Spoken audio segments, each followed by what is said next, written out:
Gotta keep on loading, loading, loading.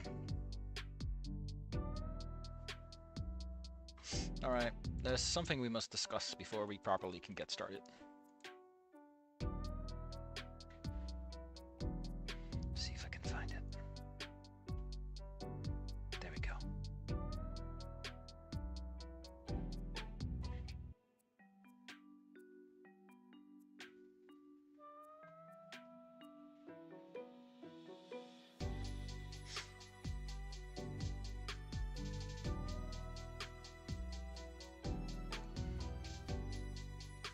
So, I said there was not going to be any streams until like the whole thing gets wrapped up and I decide for myself if I'm ever going to bother. But there's been a slight change of plans. I said I would finish everything. I would finish all the stories I've been that are on the docket, as it were, on the read aloud docket. And this means that technically I did promise we do Anno Medieval. I did technically promise that. I technically did. Okay. You got me, whoop-de-doo, on technicality. Aren't you just a brave little lawyer? So we'll be doing Anon Medieval. I don't know how much of Anon Medieval I'll do. It looks like a brisk read. Yeah, it's like 5,000 words per chapter, which is, to me, that's a brisk read after how many fics are like 10,000 is the minimum. I gotta waste everyone's time with needless detail. We're doing the English translation. It has 3 chapters. We should be able to do that in like 2 weeks. It's 2 weeks, right? Yeah, we got like... No, we got like 1 week. I will figure it out. Like I said, 5,000 words is a brisk read. We can just kind of scoop-de-doo. We got you. Listen, if you guys had me, right? If you guys actually had me, I would be getting a $5,000 donation. I would be set. God, I don't even want to think about like the taxes that would be involved in the thought that. God, I'd be so mad because then. I'd like, how do I declare this? And then I don't figure it out in time, and they're like, hey buddy, hey buddy, hey buddy, hey, you lied to us. And then they come knocking down my door. Great, thanks. I fucking hate it. But yes, Anno Medieval is on the list. We're gonna be doing that because it's fun. Because it looks like fun. Anon being some night guy is already fantastic. I don't know. Are we getting magic too? We're getting magic. Swords and sorcery, goddamn. It has art, for fuck's sake. What gets me is I don't even know if this is like in my head, right? It's like anyone who makes a fic like this, they're not fucking doing it themselves. They're going to get some jackass. They're going to get the what's it called to do it, you know?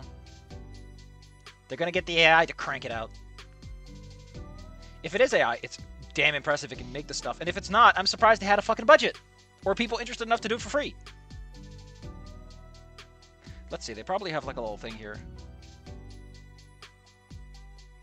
Okay, no, this is just like... No, I gotta go to the original, I guess. See, and that worked for more notes. They didn't copy the more notes. Come on, man.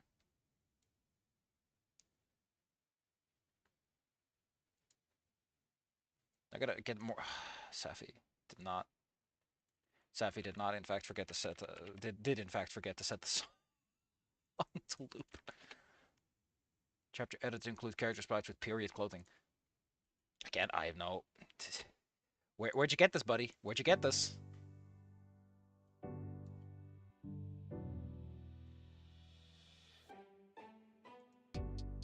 I desire to be evil. What a criminal. What a criminal.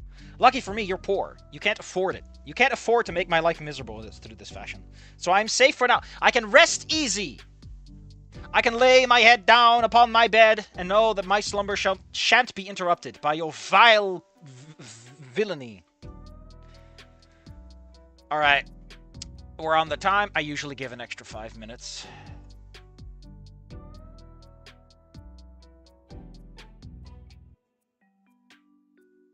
What?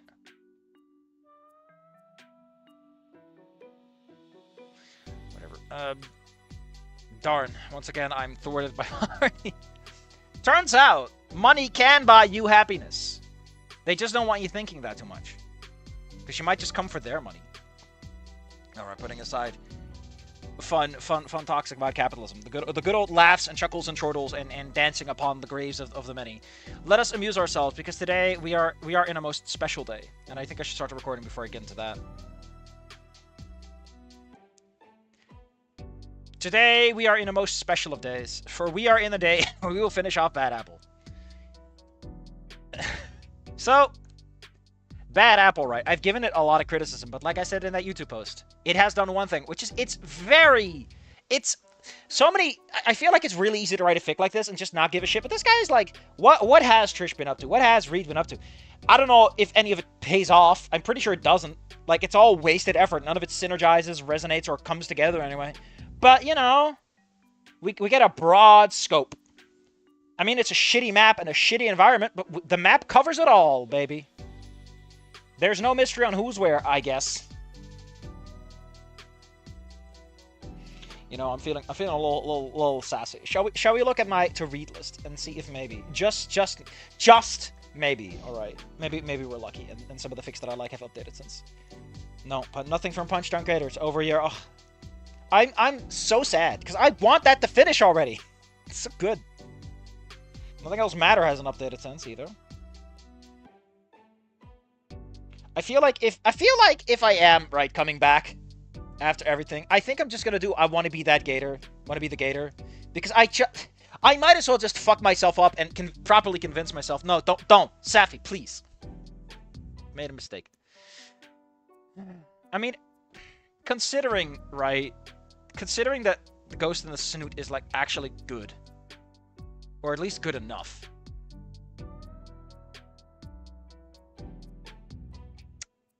There's an argument to be made, right? There's a serious argument to be made that if Arlok can get better, could this guy also get better? Maybe the second half of Nothing to Something is actually decent. How about I write something for once? I'm so mad at myself about this. All right, enough of this. We gotta get going. We gotta pick up the pace. So, for those who forgot, last time, we got a flashback on Trish. We got so much Trish backstory, none of it actually does anything, and some of it actually ruins Trish's character by making her almost cartoonishly non-violent, despite her upbringing and background and her intentions. It's funny. It's funny how bad it is. Because it is like, Trish works fine as a villain, and then you make Trish not work as one. That's impressive. Most people, they make people into villains because they're fucking idiots. This guy makes Trish into a tragic character that really doesn't deserve anything that happens to her. Because, man, it's not just that Fang dies, right? She gets kicked out of her house. Reed decays in front of her eyes. Like, dang, dude. She fails to kill the most easily killable man twice? Like, Trish has 0 luck, and Anon has 10 luck. Anon's just fucking fumbling his way through 2 assassination attempts. How do you do that? What lucky goddess is like kissing his forehead every night he goes to sleep? Poor Anon. Poor little Anon. Anyway, let's get going.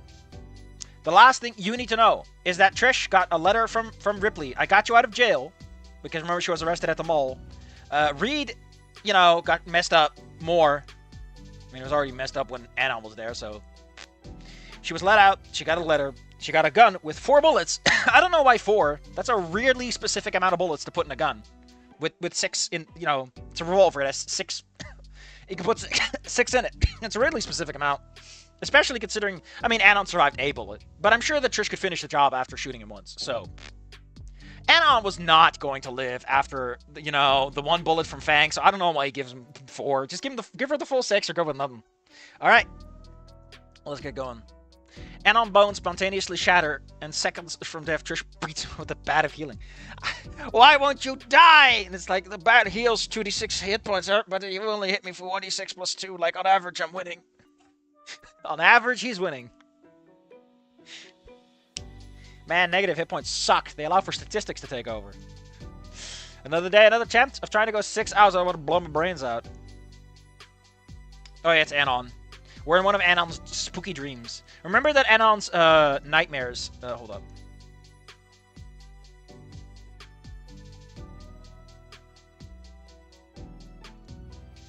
up. gun with one bullet. Mortis! Yeah, baby. I like steroid drones because steroid drones has that charming to it. Like it has a bit more of an angelic feel.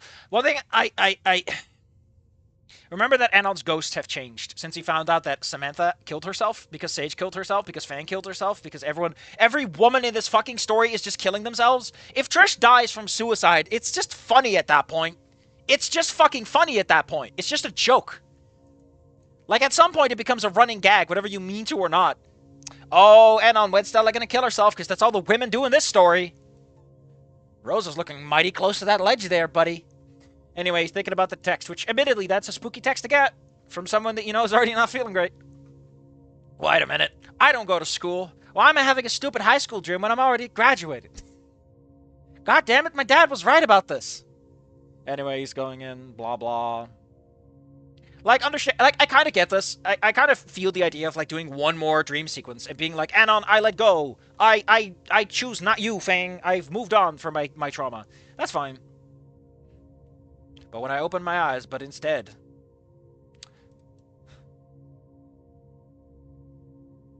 How? And, for a man who's haunted by dreams, he sure does not pick up fast on the fact that he's in a dream. I mean, to be honest, I don't either, but I feel like dreaming is like a 1 in 3 chance that I remember anything. Who knows? Pat's Fridge, man, Anon, you have no idea. This is the premium model. You have no idea how many women can just fit in this. They'll shove themselves in there because of how spacious it is. You know, it's their hole. It's made for them. Sudden realization of where I am. So to go to catch me off guard. I swear it was just morning a second ago. Anon, that's just what happens when you go on when you go on the internet. I've officially lost it. I like how you say that, man who's been seeing ghosts for months. You know, the ghosts, that's one thing. I lost my mind when I had a bad dream. Wolfgang, it's you again. My mom's dead, Anon. I can't believe my mom fucking died from suicide. What a terrible cause. Was it hanging or something? Man, this must be a dream within a dream. That would explain why he's on the back foot. Like, he can handle lucid dreaming, but he can't handle double lucid dreaming.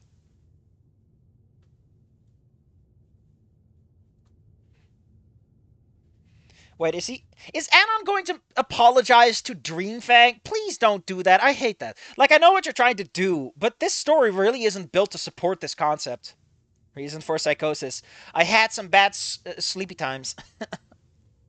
Wow, I absolutely hate this. So Anon is haunted for fucking months by horrifying dreams, and for some reason, magically, after finding out that Samantha killed herself, his dreams are like, hey, Anon, I got you. Let's patch this shit up. Wow, this is dumb. What has Anon actually done over the last few chapters that has allowed him to move on from Fang? Other than the fact that he's fucked... Like, he has had sex with Stella, man. Is that how it works, Anon? The second you fuck another girl, it's like, ah, all the cooties from the old one are gone now. That's my attack. You're gone now. Man, I was so full of soup last night, you have no idea. Like, dang. I woke up, I got out of bed, and I was like slosh, slosh, slosh full of soup. Like I was a cartoon character who just got force-fed a whole barrel of rainwater. No, Anon, please. I'm sorry for everything. Anon, you can't have your dream version of Fang apologize. You can't get forgiveness, you motherfucker. The entire point of the story is that the best you can do is say you're sorry and hope that it means something to you. Okay, so fucking dream-ass Ghost Fang, who isn't a real ghost, but just Anon going fucking nuts, is like, don't worry, Anon, it's fine, I forgive you. All those people I killed because you're a fucking asshole, it's fine. Go move on with your life. Instead of becoming a stronger, more resilient person, here, just have your fucking psychosis fix your problems for you. I don't want to play with you anymore. Fang, your sex sucked. I do like that Ghost in the Snoot is willing to talk about, like, you kind of raped Anon, didn't you? Whereas this one seems to mostly skip past that. I mean, like I said, it's fine. You don't have to talk about it if you don't want to. Because it's open to interpretation. I personally feel that Anon would be, at the very least in the definitional sense, non-consensual. I screwed up too for so long.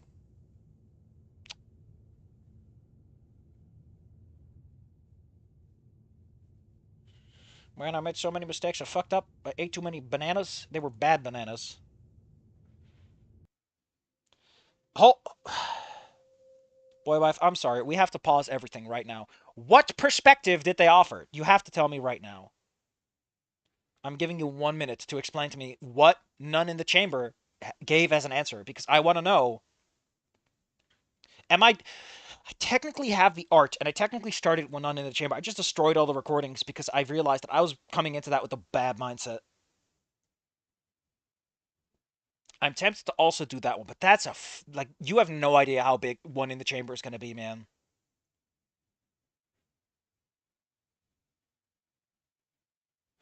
The perspective was read the fic. You can't trick me into reading a fic when I said I'm quitting. You little mischievous schemer.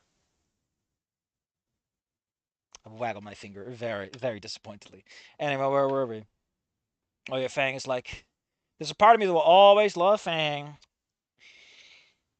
I mean, fair. I'm not gonna argue that. Just beyond my.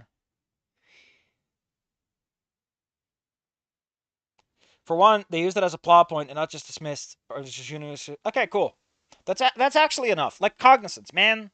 Like awareness of what you're doing is kind of a basic ask for a lot. Like you don't have to tell me what they do with it or how they handle it, but just like yeah, the author is aware of the fact that they do shit with it is enough for me. Because it really is a thing that some people are willing to overlook. Wiggles my brows. Isn't ending 1.5 like entirely about that though? It's great. Everyone deserves a chance at happiness. You, Anon, I am a ghost. I'm a psychosis that exists in your brain, and I'm going to tell you, Anon, you are forgiven. You have done nothing wrong. You are the best and purest of boy. In fact, you've done so little wrong. It's okay for you to just move the fuck on. My dad is about to get himself fucking killed or arrested or worse. If Trish is gonna get herself fucking killed or worse, several people committed suicide over this, but you're forgiven, you're fine, you're blameless, you're a pure, wholesome boy, a freshly born lamb from the womb of God. Because I, your fucking imagination, say so. You know, Fang, when you put it like that, I get the impression you don't really forgive me. Chambers doesn't have a Chekhov's gun, it's Chekhov's LMG. And that when I realized that, right, I don't know when it was. I think it was when Anel's little quirks and ticks. Where I was like, why do you keep bringing this up? And I was like, oh, that's why we're bringing it up, huh? That's the moment I realized that none in the chamber might have actually been hot shit, might have actually been good. And I realized, I was shitting on this all the time because I was just in the worst mood. Oh, I need to come back into this when I'm feeling a little nicer, because whoa. However, like I said, the big problem I have with None in the Chamber is it's a big thing, man. It's long. Let's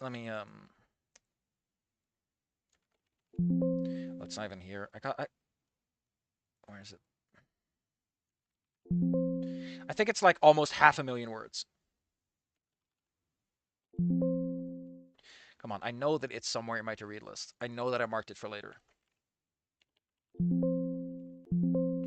Oh no, didn't they fucking rename it? Or is it just really at the end of all this? Oh my god, they might have renamed that stupid bullshit. God damn it! Skinny's Redemption. Did I ever just kind of gesture? Did I read this? It's not here anyway. Because it used to be None in the Chamber reprint. No, there it is. It just never fucking. Apparently, I never put this on my mark for later. None in the Chamber is 452,000 words. This shit makes Tolkien look like a coward. By the way, there is no more reprimed as far as I can tell. It is just None in the Chamber. Like, he just fucking blew up the old one.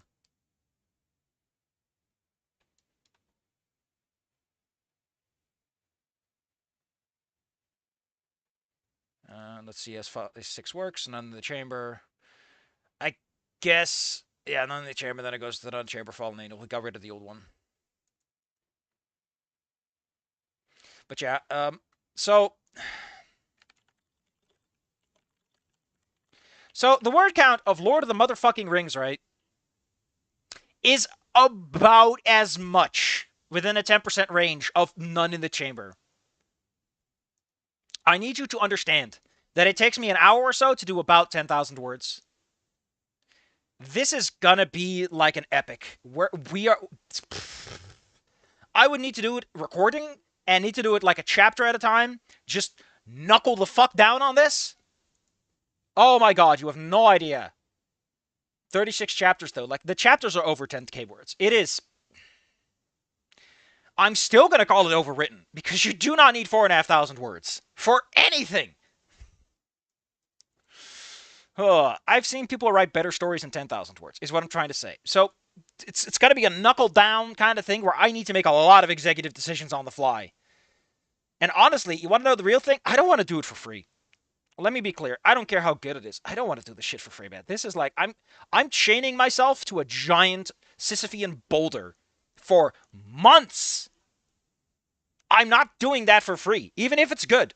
I'd read it in my spare time for free, but if I have to constantly talk, schedule streams, upload shit and take care of all that stuff, write down my reflections for later notice and all that, no. I do not get paid enough. I do not get paid enough. I normally say that as a joke. I say that as a gag because I don't actually give a shit. The donations are nice and cute, appreciate it, but they're not in any way, shape, or form anything I'm doing this for.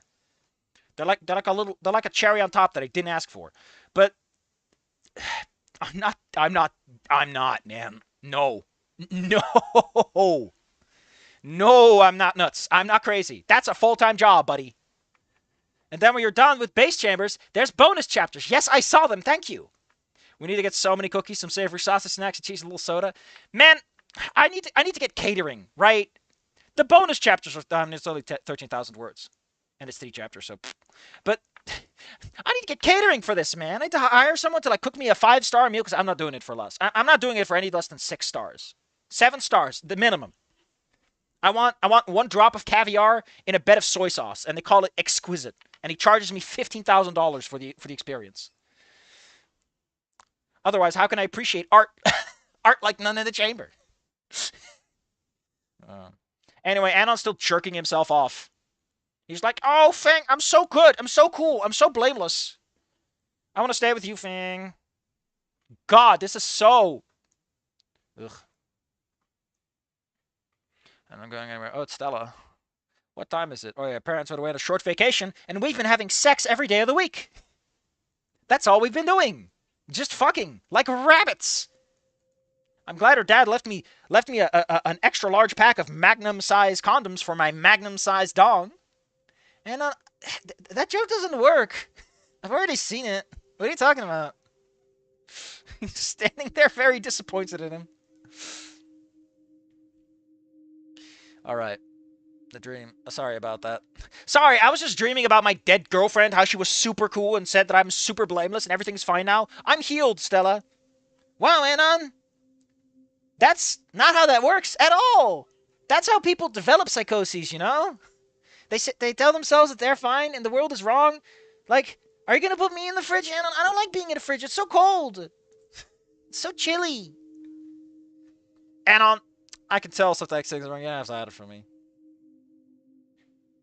I was reminded what a dream was about. It's a little hard to explain to Stella that I convince myself I'm the best man alive and everyone else should be my slaves. It's really difficult to explain that in a nuanced fashion. Hey, Stella, are you okay with slavery? I kind of want to start an anti-abolitionist movement. Listen, everyone in the world, I'm just so great, you know. Fang told me in a dream, I'm just fucking fantastic. God's gift to mankind. And what did he tell you about your psychoses? Gosh, you're so hard to work with. And you could tell me anything. After all, you fixed my entire fucked up mind. That was great. It's about Fang. You know, Fang, that person that gives you the horrifying shivers because you hate it? Instrumental aria. The lyrics. She wanted to tell me I'm sorry. There's a chance. But Anon, this is not a supernatural paranormal story. You can't just have ghosts show up. Not this late. You have to start earlier with actual ghosts. Well, I had a psycho. Yeah, that's a psychosis. You can't just double back on that. That's lame. Stella, my dream demon of my old girlfriend, called me a stud muffin. Can you call me a stud muffin? And he crosses his arms indignantly like Inko does. Are you as good as my dreams? Oh. You won't fuck things up in this together. And you do know that the fucking up you did is mostly other people fucked up in your behalf, right? I don't think Stella's got the capacity for that.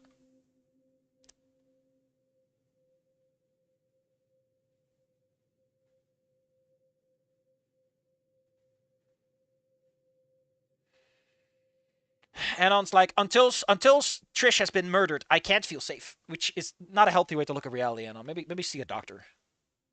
You have a lot of unresolved issues. See someone. Not as much as Promise of a Lifetime needs to see someone. Those guys are like actually out of existence. Everyone there is fucked up. The whole world's gone crazy.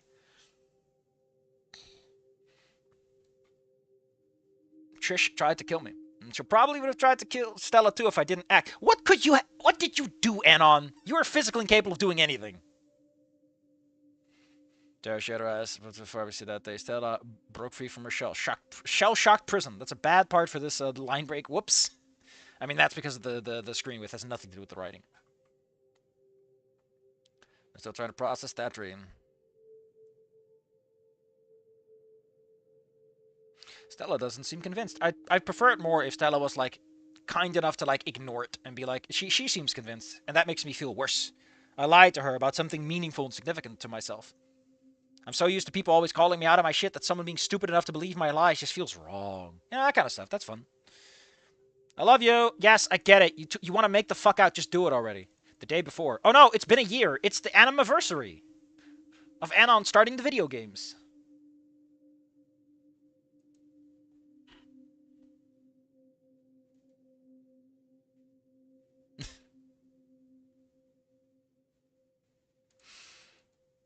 Alright, I think we're in Trish's mindset. Brief Trish. At least take responsibility for the family. Sure, you really gotta check it out with your mom, like dad did too. Oh, she's gonna talk to her mom. Hold on, we need a different song for this.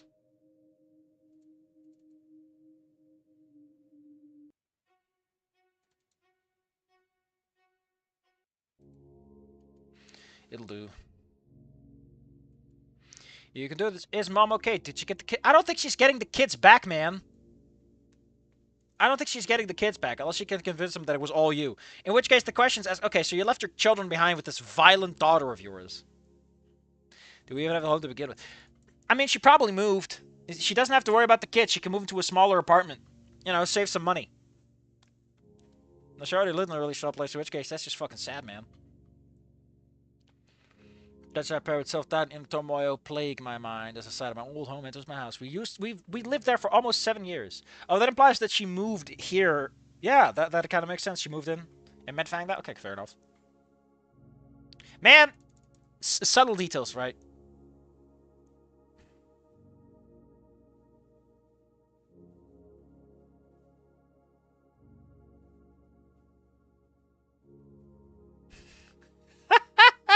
Oh, poor little Trish couldn't handle the fireworks. And then I traveled, I ruined it all. Man, if I hadn't... So, in a sense, though, Anon did make Trish hit Trevor. So, in a way, I guess Anon does fuck up the lives of everyone around him. He's fucked up Reed. He's fucked up Sam. He's fucked up Ripley. Like, Anon, please, my man. Apartment 223. Why didn't mom lock the door? She always told me to lock the front door no matter what. Oh. If her mom is dead from suicide, I'm going to laugh for about as long as I want to. Because that would be like the, oh my god, this man has one trick and it's really bad. Yes, you get to talk about it over here. Empty bottles. I mean, I would take her just being unconscious from a drunk stupor, please.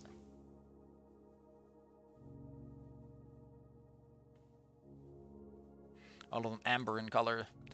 Man, like, you got a line like this that's pretty good. Because it's like, oh, it's empty glass bottles. Is it alcohol? It's like amber. Yeah, that's the alcohol color. amber bottles or alcohol. You know, that's... And then she looks so ain't guilt. It's like, oh, I drove my mother to drink. You know, nice subtle little thing. It's one line. It gets a lot done very quickly. Piece of shit.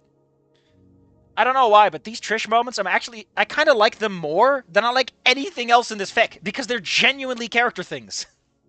They're not great. Like the whole Trish wants to kill Anon, but also is not okay with hitting her kids, is an interesting thing to analyze or just rewrite somehow. I don't know. Don't know why. This feels like something would have happened eventually. Anon just accelerated it. I mean, that's also interesting, right? Like, Anon isn't actually to blame. He just made it happen sooner rather than later. And maybe that later would have been worse. It's like, yeah, sure, she shot up a school, but Anon, she would have blown up a whole building if you didn't stop her. And it's like, man, how is this supposed to make me feel better? And the answer is, it doesn't. It doesn't make you feel better. This isn't a video game, Anon. There's no good ending to just kind of walk towards. You have to deal with the hand you're dealt. So there's only 3 rooms in the house. Oh, it is that fucking tiny. Me and my siblings got to share a room. Basically, we were stacked on top of each other like we're on a boat on the Atlantic. Ugh. I used to hate not having a room to myself. Oh, man. Man, I feel so alone sleeping without my siblings. Ah, that's cute. Look at this fucking character shit happening. Listen, Umbra, you can't just suddenly do a decent bit of writing, buddy. I'm waggling my finger. You can't just suddenly do that. Make this its own thing. Makeshift dresser in the same spot it's always been. All of my old clothes visible through the plastic.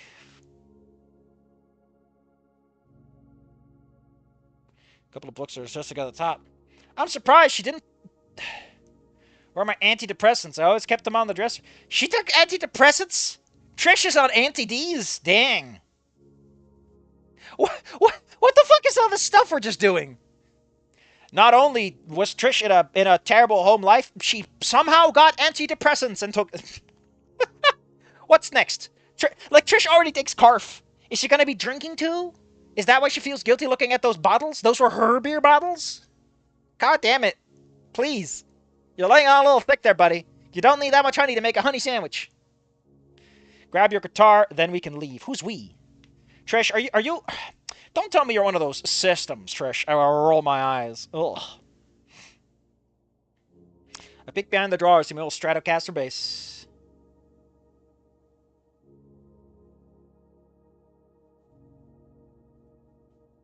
Oh, it's the pictures from Goodbye Volcano High. I don't know why you're bringing these up, but sure. Take it our junior year. So yeah. One quick question, right? Who took these pictures? In Goodbye Volcano High, it's never explained who of the two of them owned the Polaroid that took all the pictures. Right? Like, they are millennial or like alpha whatever kids, and they own iPhones, and they take pictures with that thing all the damn time. Who of them bought a Polaroid and used it a lot, that they have pictures hanging on their walls from it? I just want to know, was it Trish? Was it Fang? Was it Reed? Anyway, interesting thing to bring up. Pay for a reminder. Life's miserable. I miss you so much. You can rest easy once that skinny is rotting in hell. I got the photos off the dresser, stuffing them into my left pocket as I reach for my guitar, picking it up from the neck. I'm actually a system of 4 people. Trish, Trick, Tam, and Dave. Don't ask about Dave. You'll know when he's fronting. Listen, it's not a mystery. Dave is a very unsubtle kind of guy, you know? Once wasted an entire roll of Polaroids trying to catch the exact moment a water drop hit the sink bottom because he wanted to get one of those cool pictures. Man does not understand how this works. Okay? You'll know. Ugh.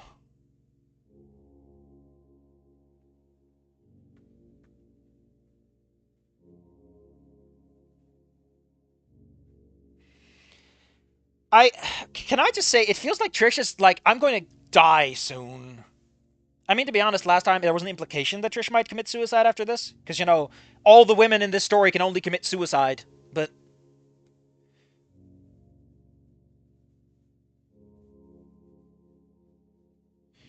The kitchen is in shambles. I mean, that's why she's leaving it for the last time.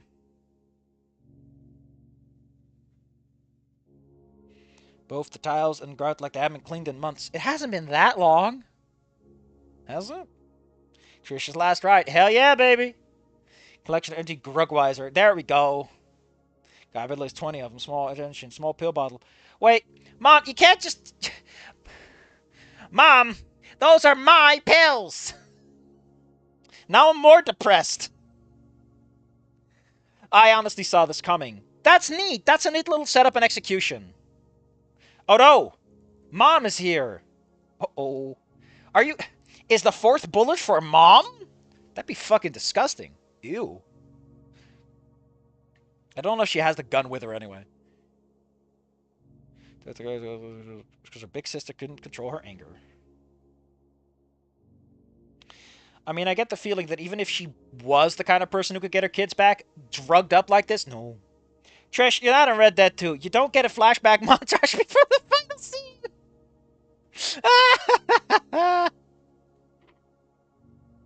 You're done, buddy. This is what Mo was trying to protect you from, Trish. Why is this so well written? Why am I like kind of into this? I'm actually kind of into this. It's like I can't stand Anon, but like I can't stand Trish in the early parts too. But like at this point, I'm like, this is calm. It's personal. It's like actually trying to do something instead of just, you know, I'm kind of into it. I mean, I'm not reading it too much. I'm pretty sure if I looked at this stuff in detail, I'd go bleh. But overall, like if I squint and blur my vision, it looks all right.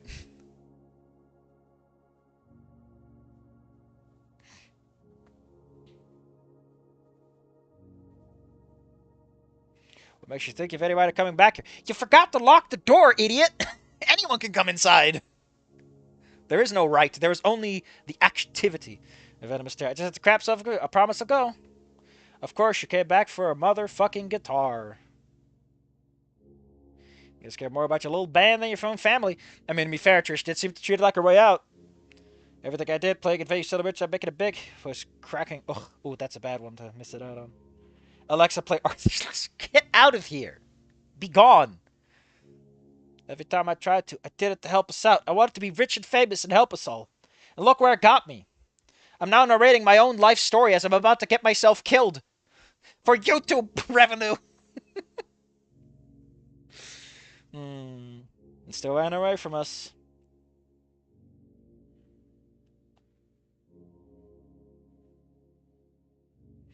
I had to, Mom. I had to hit Trevor. I mean, They kicked me out. They didn't want me here anymore. I'm scared of you. I'm scared of your dumbass. Kids say stupid shit in the moment. You really think they want you to leave their asses for good? Trish, what did it... Couldn't they have called you? Whatever. A lot of the fix and like the writing in these things does like to ignore the existence of telephones from time to time. Which I'm fine with. I'm not going to complain. It's only a problem if it's like a recurring thing of like, okay, at this point, these people have fucking phones. Like in Promise of a Lifetime, these people have phones. Their parents know each other. They should have talked. They should have at least had a moment where like one of the families visits the other because the parents are fucking friends. No, if giving us some time to cool off, they wouldn't ever let it go. I know you're my own damn kids. Do you know how many times Sean hit Riley? How many times... Trish! Wow, we're just straight up bringing up the whole fact that, like, Trish, why are you so pissed off about hitting him once? Wow! Okay, you know what? You know what? If Umbra pulls off one more, I'm going to give him an applause. I'm going to say that regardless of everything, there's some redeeming qualities here, and I might actually adjust my score upwards. Because, man, this is not... Like, this has at least promise... And not in the sense that, like, I can see where this is going in the long term. I mean, like, in the moment, yeah. Why were you being so sanctimonious, Trish? They were petrified of me. I was afraid to do something. Oh, no, you were traumatized by violence. And you're still going to try to kill Anon? Who shot Trish, then? Ugh, I want to find out.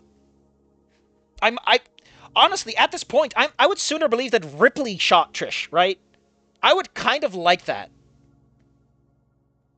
Like, if Trish gets shot by Ripley, then, you know, if we give her a late-stage redemption arc, sure, she has to die to get it. But that would be something I didn't see coming, and something that works a little better within the context of the story. And, because otherwise, Anna would just be like, oh no, now I got Trish killed. Great, I'm so good at this. Anything to say? No. I was scared and I fucked up. Get the fuck out of my house. Don't ever come back here. And this time I made it. I ruined everything. My inner paper. Well, at least you're honest about it, Trish. This is what I deserve.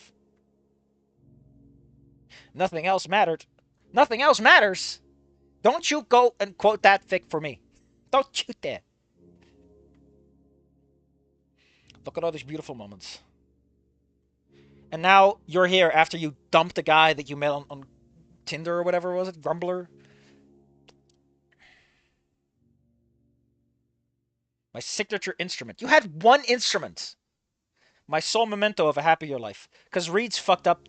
Fang's dead. My family's dead. Honestly, why is Anon getting the good ending in this? I feel more for Trish than I feel for Anon. Anon's just a pitying little shit. And Trish is like, man, I had something to live for. I had something to give. Why do I feel for Trish? Fuck off. Praying to rap to Jesus that it's Reed butt dialing me. Hey kid, ever considered necromancy? Yeah, that's how they get you. That's how they get you. That's how they get you into a cave full of skeletons.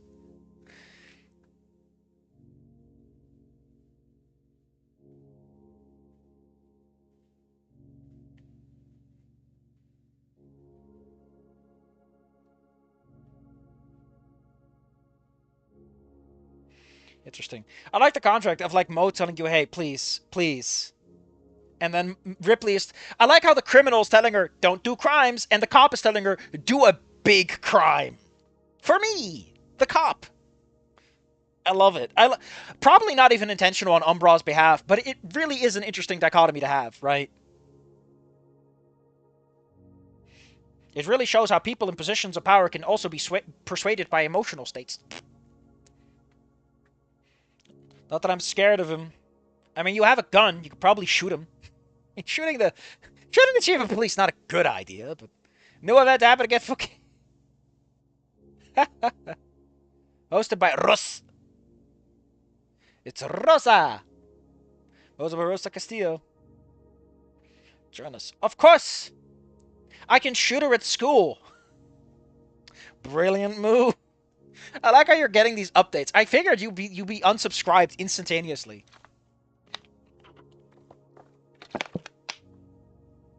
I like how... Okay, you know what? I'm gonna... Okay, we're gonna make it official. I'm sorry. I'm sorry. I must betray the haters. I must betray the haters. We just had a sequence where Anon saw Dreamfang, and it's supposed to be like Anon is letting his warriors go to bed. So it sets him up for death, and Trish does this, and they're both kind of set up to die, because they're both, like, clean of all problems, and they are ready to embrace the infinite of death, you know? And then she is like, I'll help you rest, after Anon's already put his Fang to rest. I kind of like the parallels we got here. Okay, fine, Umbra. I might just give you a 5. I might just give you a passing grade if I'm feeling fancy, but I've been told there's a time jump that's stupid as hell.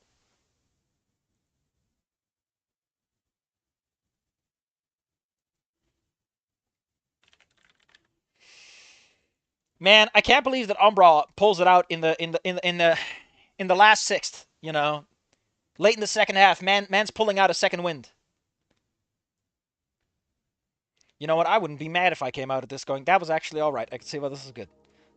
Xylophone type hypnosis. Oh no. Only skeletons can understand me. 2 days later. Okay. Oh no, it's Anon. We're in Anon's POV.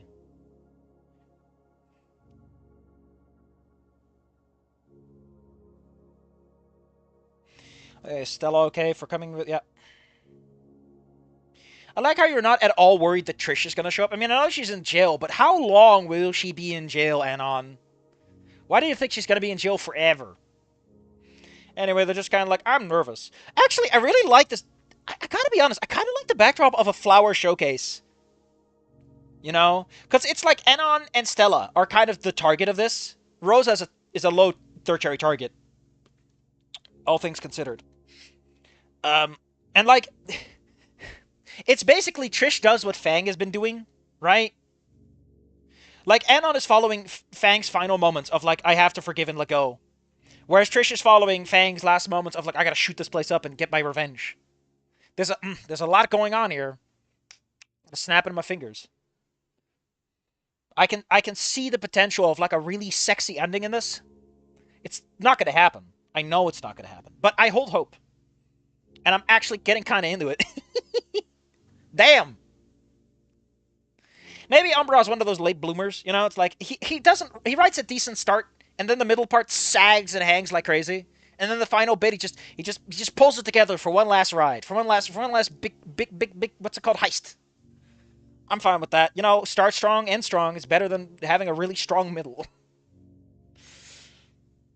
It'll be okay, Stella. Don't worry. The stars will guide you. Aw, you're so cute. Now get your ass murdered. Today's the day Anon dies. I mean, after everything that happened, you'd think I would be less interested in killing Anon, but either I kill Anon or I kill Ripley. Like, honestly, I feel like Anon's less of a problem. I feel like Anon's gonna be less of an issue in the long term. I should be ecstatic, jumping for joy in my pigsty of a room. I like how you didn't clean up, man. You could have at least left Reed with something. So, like, if you're planning to commit murder and the chances that you'll come back alive are not great, would you clean your room one last time? Would you make it easy for the cops doing an investigation of your house? I would. It's just a polite thing to do. All right, Adam, I got you out of this. I'll get you out of this. It's the last thing I got to Trish Morgan's. Adam Marsh. Get out of here. Senator, please. Maybe it's the fact that it's the same gun Fang used. Fang, you're in my hand. Get it? We're being thematic. It feels a little weird, but whatever. Couldn't get the image of my mom in shambles of everything happened because of me. At least my mom wasn't in the fridge. She was just fucking smacked out drunk. Reach into the box, head shakers, lift the gun. No, Trish, you have to do it.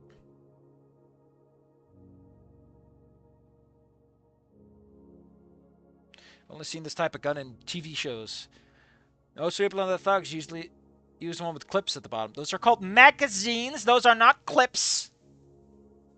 But I like that she's like, yeah, average criminals use smaller, more compact designs, you know? You don't need this much stopping power, generally speaking.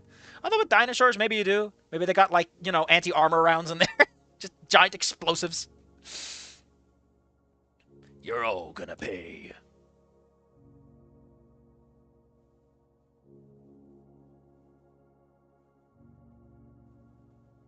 I like how she has to load it. Like, Ripley, you could have just given her the gun loaded. Why'd you have her load it?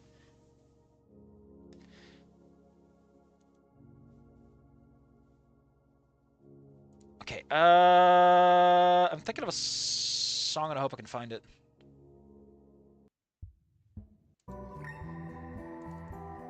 I kind of want something dramatic. This could work, actually, Lightbulb.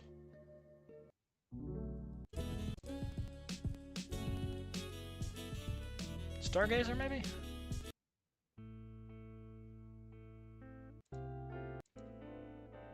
Fuck it, I've been dying to use,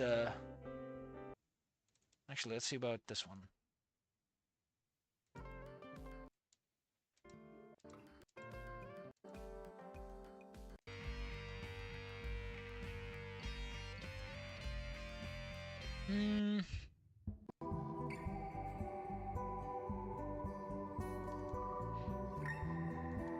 Play Big Iron.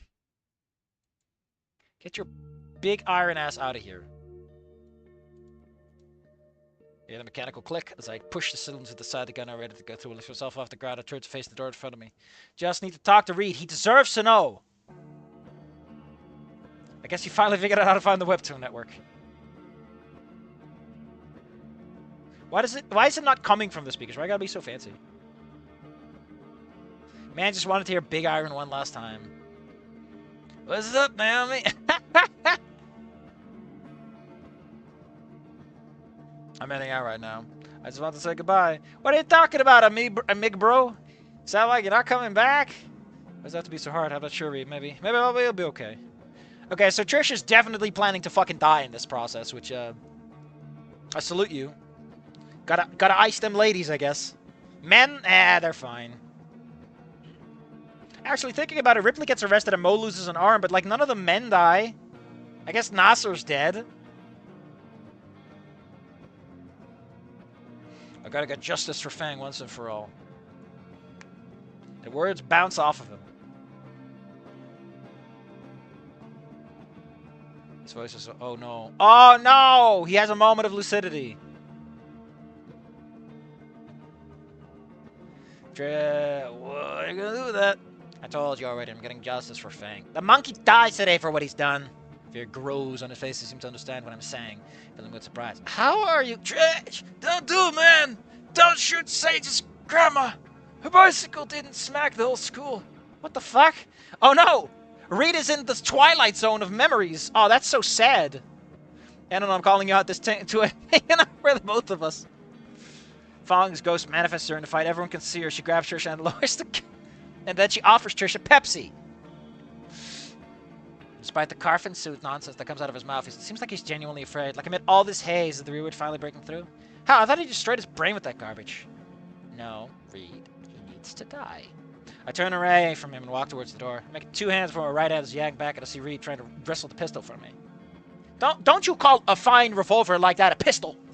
That's a hand cannon, lady. No! Blam! Ah! I watch in horror as Reed crumples to the ground, crying out in pain as he clutches his left thigh. Did you just shoot a man in a fucking apartment building? That's not gonna go over well. Attempting to keep the red liquid from leaking out of the fresh hole in his leg. No. You weren't supposed... This wasn't supposed to happen. Oh, hold up. As I'm reading these... You weren't supposed to get hurt. Not anymore. He struggles to say my name as he writhes on the ground in pain. A pure look of betrayal apparent on his face. I'm so sorry, Reed. Look at the gun in my hand. Barrel still smoking. Isn't the whole point of modern firearms that they use smokeless powder? As the trembling in my hands matches my voice. Maybe the bigger ones, they put a little smoke in. You know, put a little smoke powder in, just as a treat, just to get you to enjoy it. I did this. I shot my only friend left.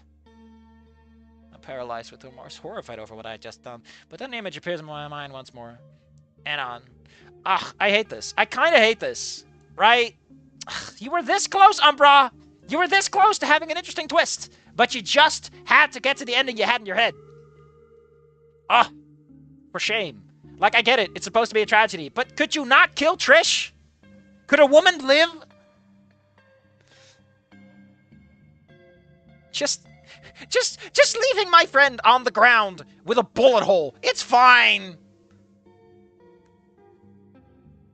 Jesus Christ, Trish. You suck at your job. I see why Mo didn't want you to kill Anon. You would have fucked it up bad.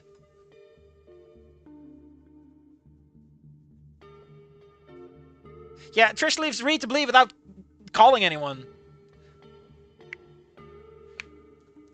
Man. You want to know what I like about this, right? Hold on, let me stop the music. I really like that this creates a real sense of finality. It's like Trish knows that if she calls anyone or does anything, everyone's going to be on alert. Like, Ripley will know what's up and might realize something's gone amiss. Like, there's a nice sense of finality that comes from this kind of thing. I mean, admittedly, someone else is probably going to figure out what happened real damn soon. You don't just shoot a gun in an apartment building without someone realizing what's up, especially not in the middle of a city. Unless she lives in a real crappy neighborhood, but that's never been established too much as far as I can notice. If it is, What do you want, Mo? Oh, Mo must have... Like, I would normally complain, why would Mo know what she's going to do? But on the other hand, Mo seems like the kind of person who would know before everyone else. Trish, you listen to me. Do not go whatever you was going to do. It's not worth it. What? How did he find out? What do you... Rip let slip that he gave you was going to take out Anna. Just listen to me, please. You can't do this. This isn't what Luke... This isn't what Fang would have wanted. You know this! His attempts to sway Luke film with anger. I clench my fist. Why is it you constantly look out over this degenerate? He's as south as fucking same with you. Open the door to the stairwell. Trish, you do not have time to have a fucking fancy conversation in the middle of this apartment complex. We're on a timer for the cops show up.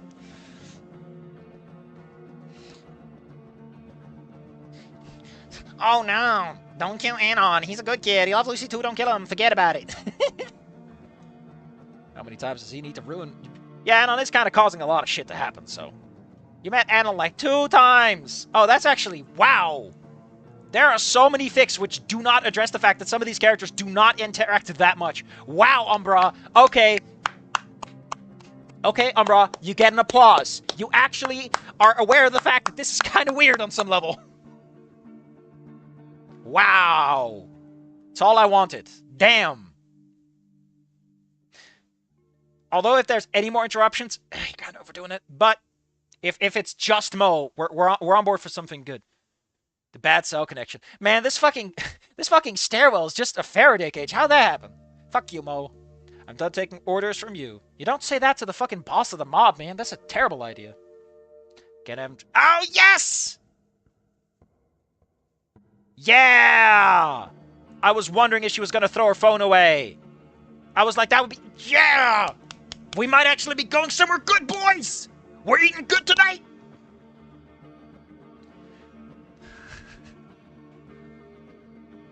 I don't think finding the phone would help. It's in the stairwell. What are they going to find out? That you lived here? Reed would have told them that.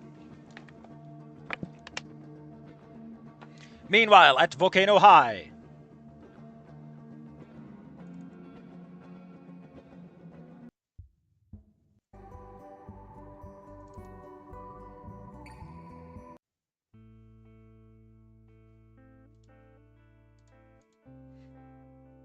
Out of habitual nervousness, you arrive at school. Needs to be more careful.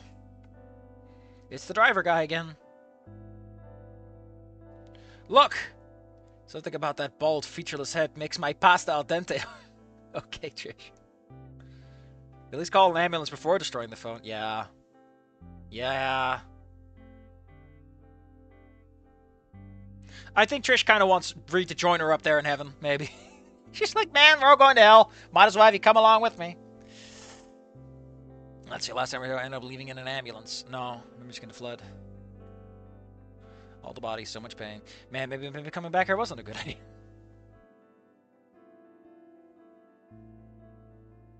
Are you okay, Anon? Anon, are you okay? Anon, are you okay? Are you okay, Anon? We're in this together, okay? Oh, they're so cute. You were having a nice moment.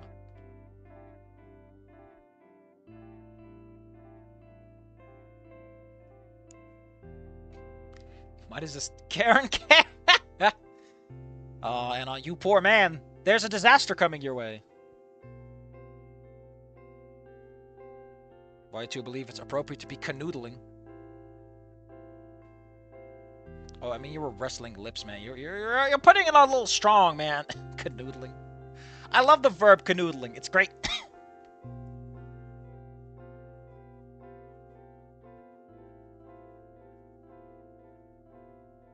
Oh my god, it's Principal Roberts too.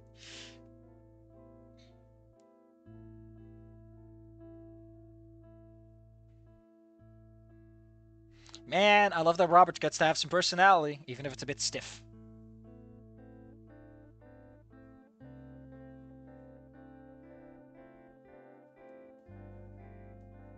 Robert seems like the kind of person, if we go by her Goodbye Volcano incarnation, who would probably be respectful to someone like Spears, especially given the circumstances.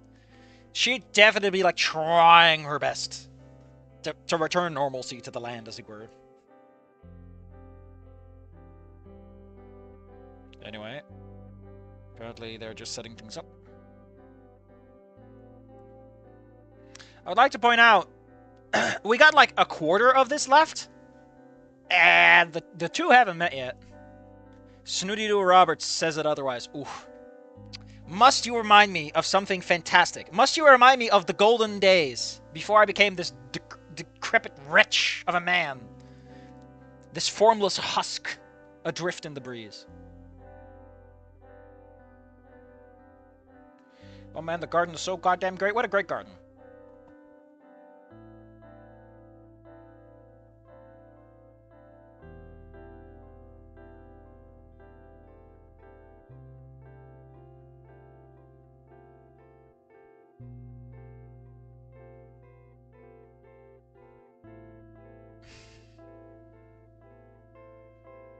The warm moment Rose and her mother get snuffed out. That's just cute. The showcase about the conversion. Please ensure you're prepared.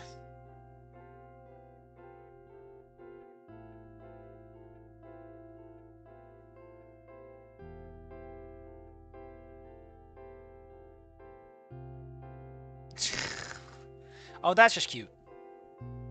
Bring that old thing up again. Got a lot better. Got a lot better because I have to take my Boobly on walks.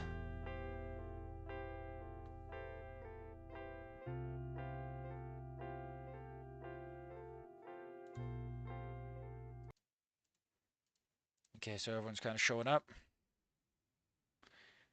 Yeah, I get it, Arthur. This is a fantastic scene. Jesus, can we move on? We're not here for the flowers, man.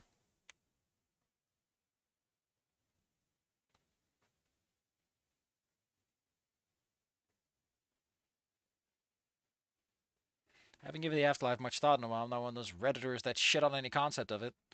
But I do find it scary to think about. The costly work about where you end up when you die. Whatever it's some pit of fire in the clouds. Always scary to keep wondering which one I end up with. It's high noon. It's high noon. I'm about to put 10 bullets in this guy, and you won't like which one it's gonna be. You said 10 bullets. Why would it be one?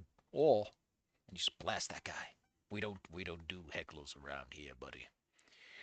Around here, partner, either ye or you gnaw.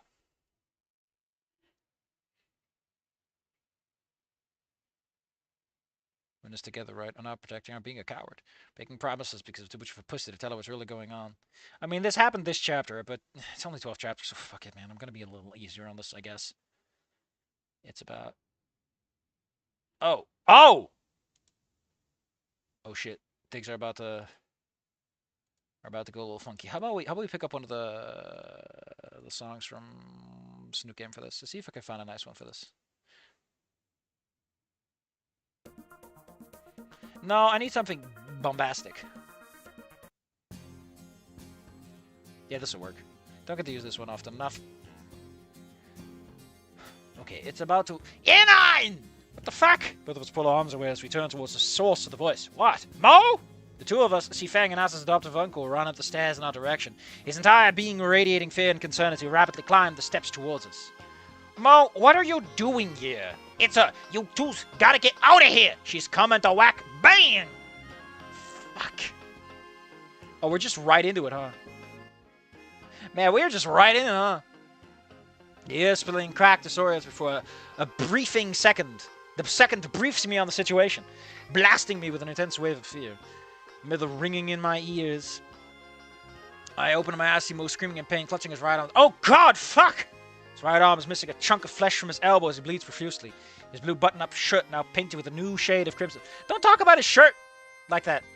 Play American Venom. Why'd everything get that orange filter when you use Deadeye and Red Dead? Because it's the vision that the fucking Mexicans use. And as we all know, Mexico is very, very, very, what's it called? Orange. Hold on, I'm gonna look up American Venom. I'm gonna say if we're gonna use it or not.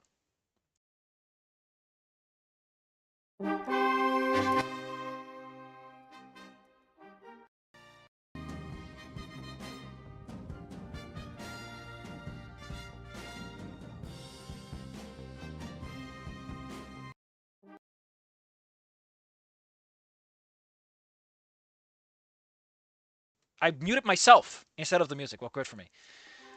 It's a good one. I tried to do something and I did the wrong thing. Great.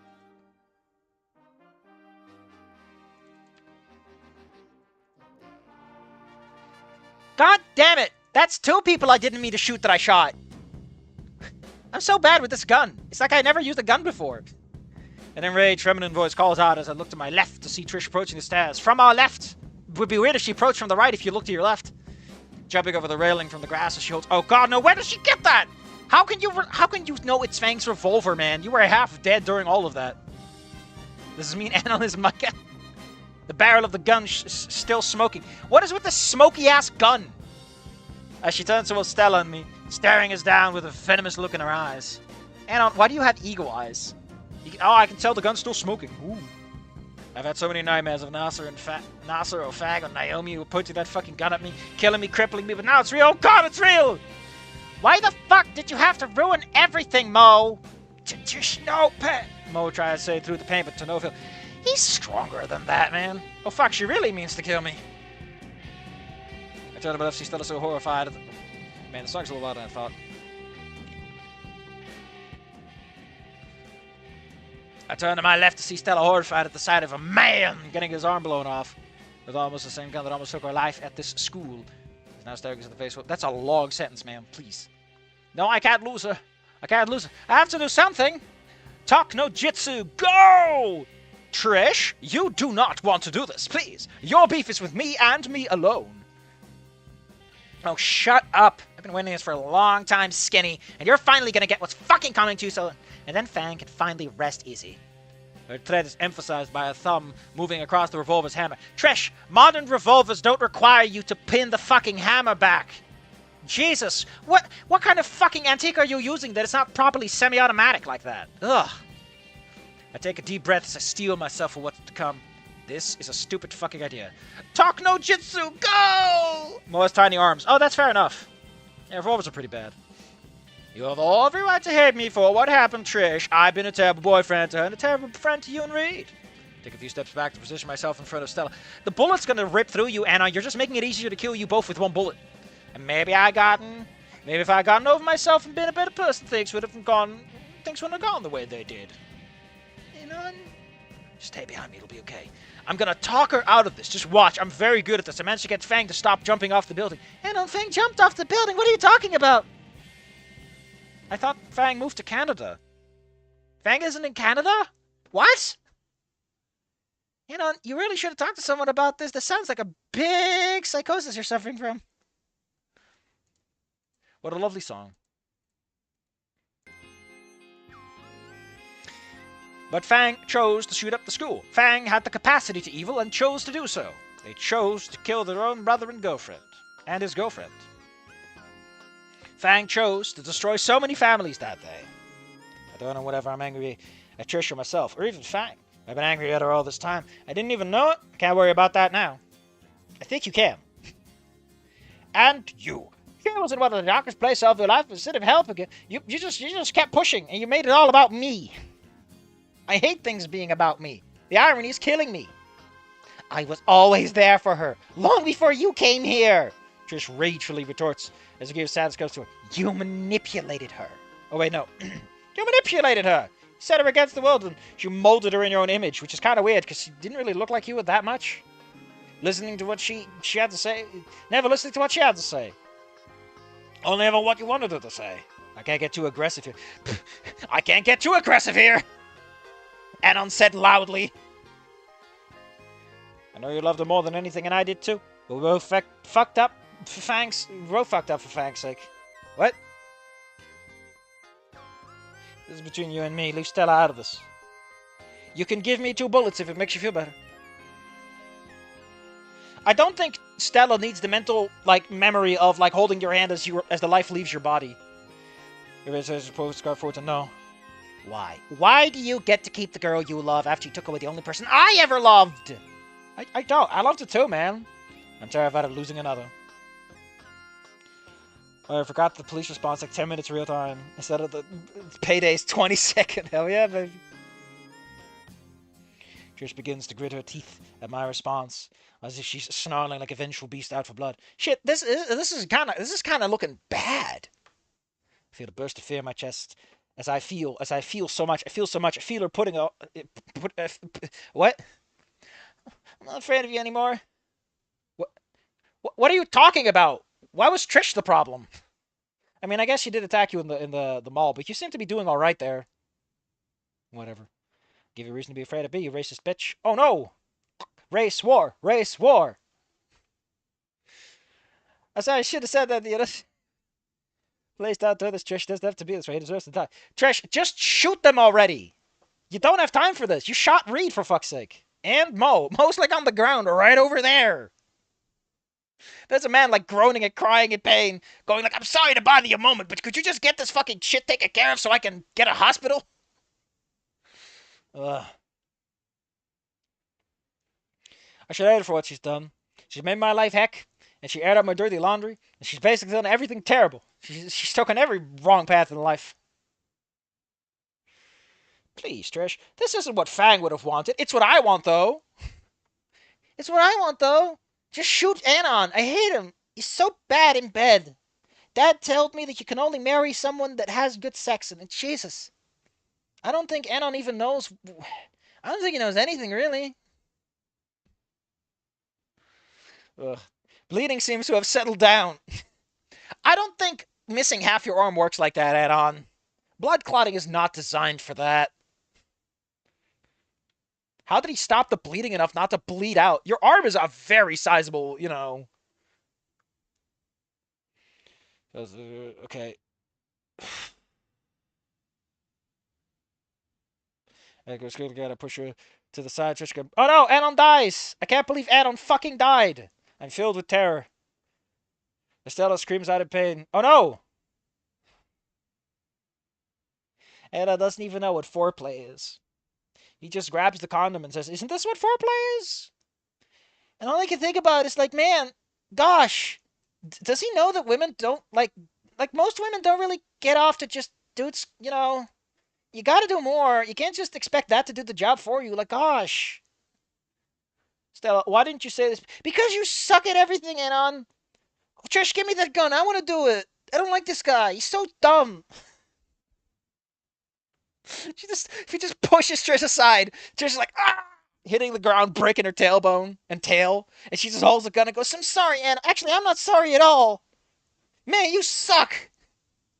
My mom said she was going to kill herself because it's thematically appropriate for everyone's mother to die or something. I don't like that. Why are you doing this to people, Anna? Can you just stop women dying for 2 seconds? Pew, pew, pew.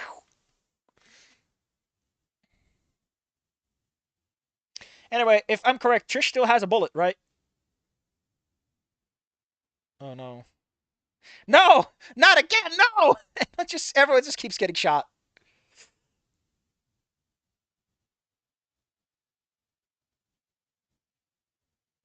Oh my god. I can't believe Rosa and Stella got shot. And Anon didn't get shot. I guess everyone just gets shot around here. Ah, I see, Stella. You think you can just throw me aside, but I have the most powerful weapon of all. Fridge! Stando! And just a fucking fridge falls directly on top of Stella. The gun clatters on the ground. The door slowly swings open. A giant puff of condensate and vapor comes from it. And there she is, scrunched up in a tiny-ass space.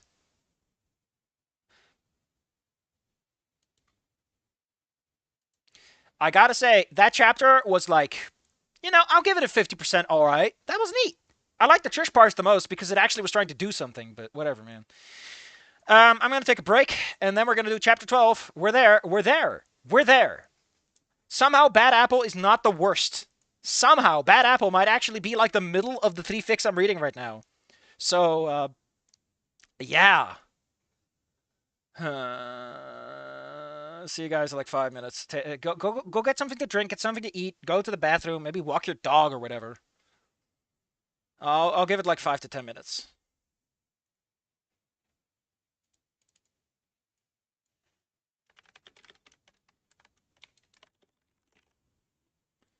In the meantime, you can listen to Bad Apple or something. I don't know.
imagine?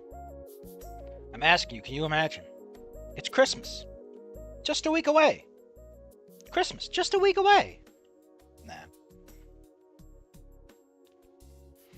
We're almost done. One more chapter. One more chapter. Just the one. Can you imagine? One more chapter? Just one more. Can you imagine? I can't. It's gonna be beautiful, though. Gonna be done with this. Then I only have Ghost and the Snoot. And the other thing left. Christmas, just a week away. Can you believe it?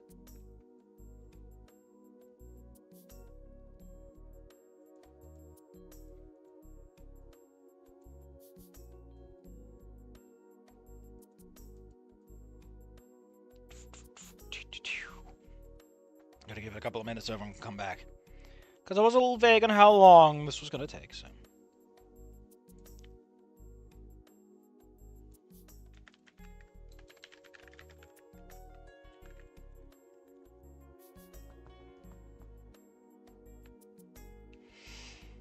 You know, I think I'm gonna go get a little bite of chocolate, wash down that sandwich. So, I'll be muted for like a sec. We'll start in a bit. We'll start in a bit. Take it easy. Get your shoes off. Enjoy.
Oh no!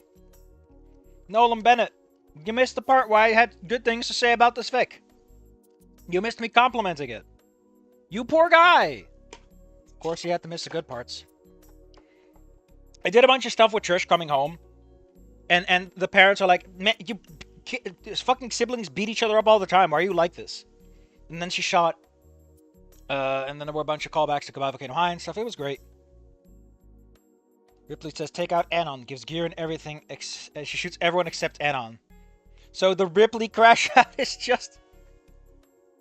Like, I gotta be honest, you have a point, Senator. Everyone but Anon got shot. Like, Mo got shot, Stella got shot, Reed got shot, Rosa got shot. Everyone gets a bullet. But yeah, it did some fun stuff with Trisha, the last chapter. It was actually kind of good.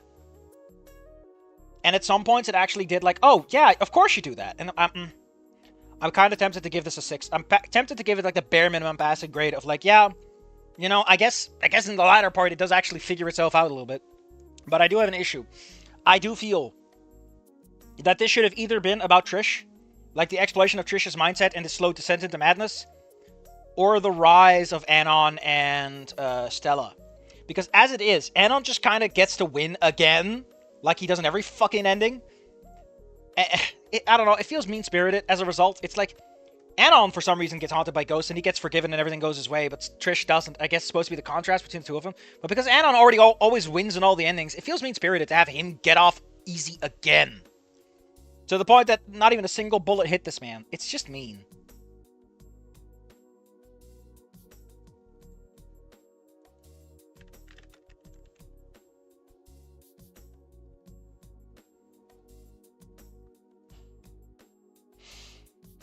Alright, let's wrap this up, and then next week we'll do medieval Anon and all that fun stuff.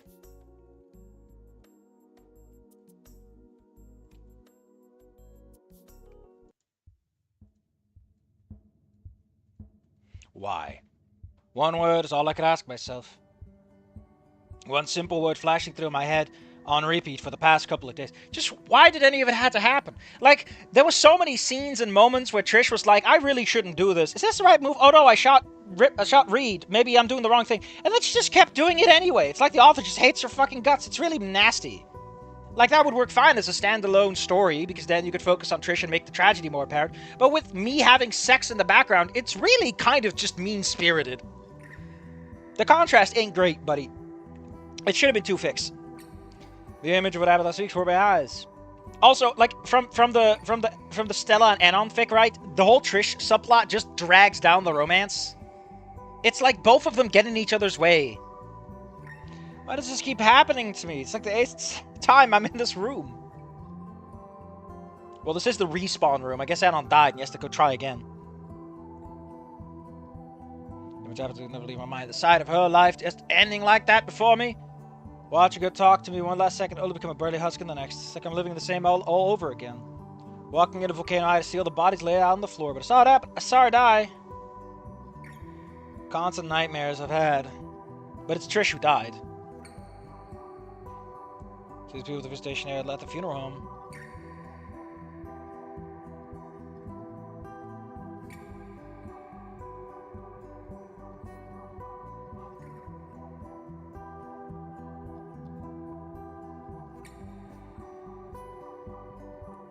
Oh, he's in a dream. I get it. Oh no! I quit smoking, but I bought a pack of cigarettes to the funeral anyway.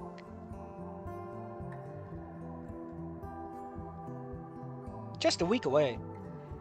He needs to die for what he does. Tears also in my eyes. I aim the revolver at Anon's little whore. I'm agitating so much. I have him dead to rights. I can fucking bury this monkey once and for all, baby. It's all victories. I have 2 bullets left. 1 for each of them. Well, maybe the third one, so I have to settle with just these 2. I can't even get Rosa. Oh! Man, Rosa's the real winner in this situation. Should have aimed for his head. He's been nothing but a coward, a pain in the ass the last time.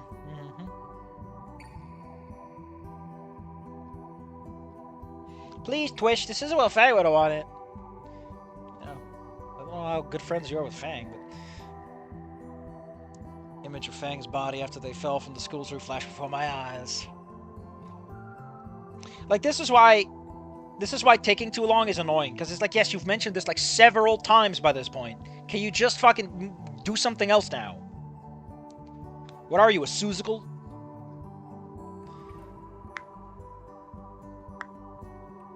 They never come right around the corner to explain they faked their death to escape the ridicule. No, their voice again. Man, that's psychosis. Should have gone for the head, then Stella summons Exodia.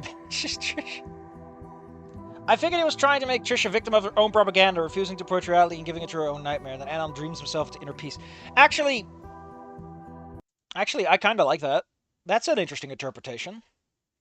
That Trish's major character flaw gets turned onto herself because no one else can take the lightning. Basically, there's only one person left, and it's herself. And Anon, in all of his like, oh, this is all fine. It's all fine. Everything is fine all the damn time. Finally manages to let go of his ghosts by just giving in to his worst character traits. That's an interesting look. Problem is, where would you take that to make it feel what it is? Because Anon just gets out, basically. There's really nothing bad about him forgiving himself personally like that, in the sense that the world can punish him for it. Because it is a personal problem to begin with. I guess the tragedy of him never maturing is one, but... Fang is gone forever. They're rotting in the ground, nothing but the foods for maggots. I could have saved them. I mean, it's probably not going to be maggots. It's probably just going to be like a local bacterial life. Or like her own body. Did you know that your own body is part of the decomposition process? You just start eating yourself alive. It's great. We would have been able to help Fang if it wasn't for Anon. Like, people forget that, like, your body is made up of lots of little bits and pieces. You're not like a computer that completely dies when the power goes out. All those little bits and pieces keep on chugging for a while. They are reliant on your body to sustain life, but, you know, if digesting your body is what it takes, they'll start taking things apart, buddy. Then the temperature leaves and it becomes uncomfortable and certain organs start failing, and then, of course, everything starts chain reacting. But it's not so simple. Decomposition is a fascinating process. It's all his fault. Does he think he deserves a fresh start? What? Because he's sad about what he's done? Because he dreamt that he got to forgive himself? Now you know what it feels like to lose everything. You fucking bastard. No! No! Fuck, that was supposed to kill her! God damn it! Why is it so hard to kill someone in one bullet? It's almost like bodies are more resilient than that. Did her eyes just close? Is she dead? Hell yeah, baby. She might actually be dead. I'm winning. I did it. I did it. I did it. Yeah. Yes, we did it. Focus. I'm hesitating right now. Shut up. We get it.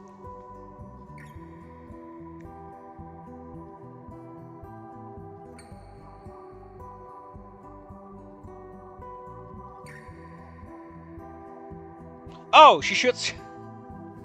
Oh, she just shot herself, huh? So, wah wah. Sorry, Umbra. That is the wrong answer. I'm going to have to dock a point. I'm gonna have to dock a point for that. That's the 4th woman in this story that died by suicide, Umbra. Fuck off! Jesus! Fucking hell, man. Can a man commit suicide for once? Reed's alive. Like, the only fucking people that died in this are women. By suicide. What the fuck are you doing? Mix it up a little.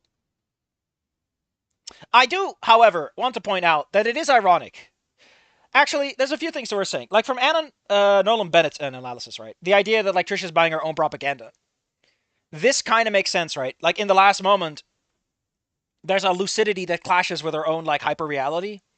And so she's like, fuck this shit, I'm out. I've already done the deed. I've already gotten rid of Stella. I've already done everything. And she's terrified of what's going to happen next. And so she tells herself, you know, this is the good answer. This is the good way out, which is fine. But I don't know. But there is an interesting tragedy to, like, she came all this way. She did all this to kill Anon. And in the end, she kills herself. Like, if we didn't have Samantha, or for at least not Sage, right? If we at least didn't have the Sage thing going on. The Sage thing really didn't do much for the story as a whole. If we just had Sage not be a part of any of this, then Trish killing herself would be a little better. And it would be a little bit more in line with, like, people taking the easy way out. Admittedly, it's all women taking the easy way out of their emotional turmoil, which feels a little bit too much like you're accusing them of being hysterical. But outside of that, I don't know, man. I don't know.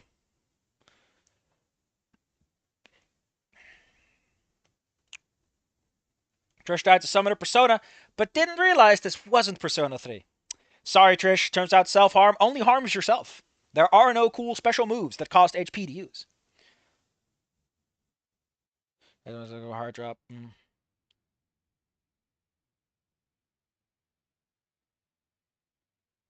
Man, there's not much left of Trisha's skull, is there? Trisha's legs turn to jelly as she falls into the... Why would you fall on her knees? Like, from the gunshot, wouldn't she, like, fall to the side sooner? Pieces of her brain. And for a man who was traumatized by a scene of gore, why are you describing her in vivid detail? Is it supposed to be that you're, like, hyper-fixated on the current situation, which is fair, but, like, you've already been through that. And you denied reality, so it's, like, feels more in line for Anon to just not describe anything. I see about online in my nightmares. Anon, you saw a school shooting outcome in process. What are you talking about? You got shot yourself. Her arms are like spasms and she's still alive. That's because all the neurons are, like, in a big heap, and they're kind of like, you know, wires rubbing against each other.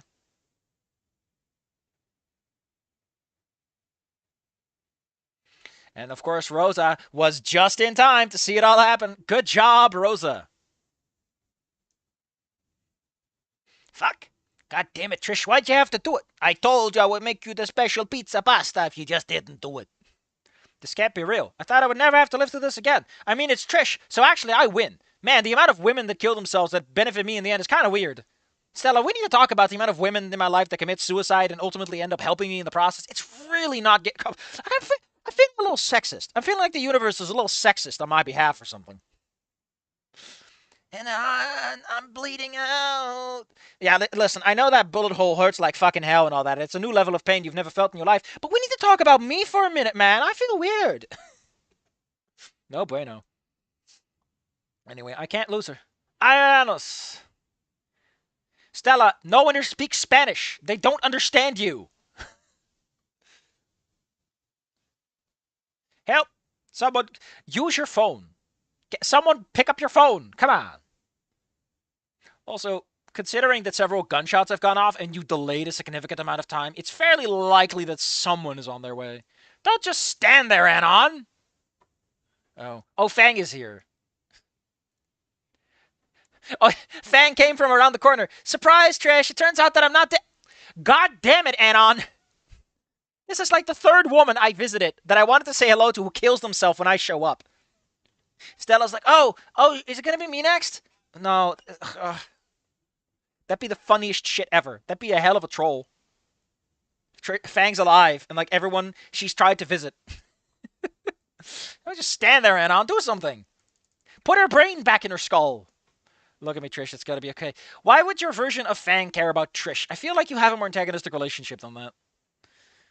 Also, that's not Fang. That's just your spooky ghost who already forgave you. We need those Oblivion voice line. Help! Someone has been assaulted! Please wake up, Trish. Don't leave me first. Nasa, then Mom, now you're gonna leave me too. What about Reed? You're not real. You're not real. Anon, you can't give yourself a guilt complex over someone committing suicide, please. Anyway, he finds himself in Stella Don't Live. Anon, we're back at the beginning of the episode. Man, this is like less than 20% of the fucking fic. Like, we're over here, man. We're like, wow. She's doing that disappropriate posturing. Ugh. I shot my pack of death sticks. So Anon was actually smoking. I thought that was a dream because of how stupid it was. Is everything okay, baby? You know, we're at a funeral, but I'm going to call you baby. I feel like at a funeral, you just can't do shit like that. Like, if you're going to show up at a funeral, right? The baby. Anna, you're bald and smooth like a newborn baby. That's why I call you baby. I look at her sling. Thank God the girl's got her shoulder so quickly. They got that Karen principle. Wow. Wow. You're going to fucking talk shit about the person trying to help you save your girlfriend's life? You asshole. Fuck off. I mean, admittedly, Anon did self-forgive, so it makes sense that he would, you know. What if I'd been too slow? What if I pushed her out of the bullet hit her heart? I mean, that is assuming that Trish knows how to aim. Which, considering how it went, I don't know, man.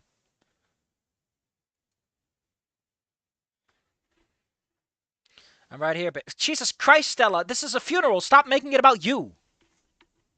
Actually, Anon's making it about himself, too. Everyone's just making it about themselves. It's a dark day for me. I'm glad it's a closed casket. Because, man, there's not much left to look at. It's just a big hole where her head used to be.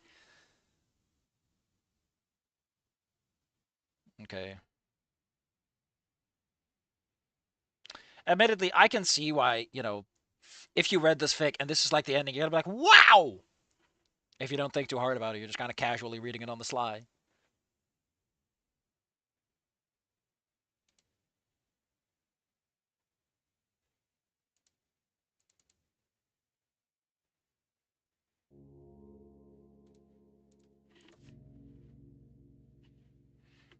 Anyway, Trish felt bad. Why are you talking about this? We know how Trish felt about this, and Anon's perspective is not particularly helpful here anyway, so.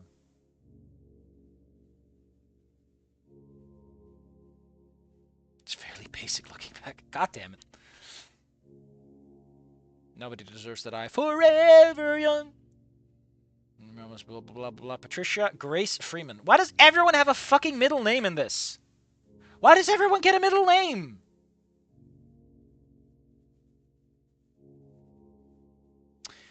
I would like to point out a few things. Wait, she's 20? Wait, she was... No. She would have been, yeah, 19. Because she would have turned 20. Ugh, I'm getting mixed up. May the Lord deliver you from suffering. I'm baffled that someone could afford a fucking tombstone or a funeral. Funerals are hella expensive, man. They are not cheap. She's standing in front of the garden of a kid. I look at the cat with a ghost smile. It's that picture of her where people are like she was a big titty nerd girl. It's really inappropriate for a funeral picture, but she only had. Of course she looks happy. It's a fucking picture, man. People smile for the camera.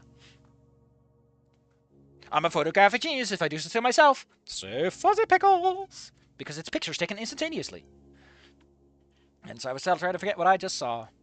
The image of her epitaph and life. Ugh.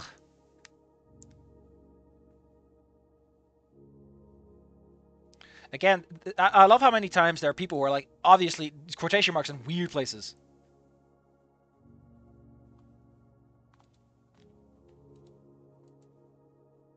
It's Reed! He's alive! He's wearing a black t-shirt and dark jeans. Metal brace on his left eye. Oh yeah, because he got shot! While I was staying at the hospital, we learned that Reed was being treated in the next room over. Shish accidentally shot up at the apartment. Neighbors called after getting a gunshot, but they won't speak when he was under anesthesia. Thankfully, they let me leave him in my extra pair of crutches. I don't think you need your crutches, man. Still trying to figure out how he told them exactly what happened, especially since last I saw him. Next, seemed to know what planet I was on. Oh yeah, it's Mo. First feature cat size of the right sleeve all the way rolled up. He's got a little one of those safety pins in there. The damage was so severe that I had to amputate it below the elbow. The more I think about it, the more the picture of the side is... Man, it's probably like the big one, right? Is you see a man walk up to you and he just fucking blows out. Like, after that, the situation was tense and tight. I will say that for what it's worth, as much as I don't think that having a last-minute talk no jutsu really fit the whole theme, because Trish was already miles deep, and I'm surprised that you managed to get her downgraded from killing someone else to killing herself. I will say that scene did avoid being, you know... Sorry. It's not like I made much effort in hiding it. Stella, shouldn't you be more traumatized? You just saw this man get shot. And like, you got shot immediately afterwards. I just feel like you'd be a little more upset about this.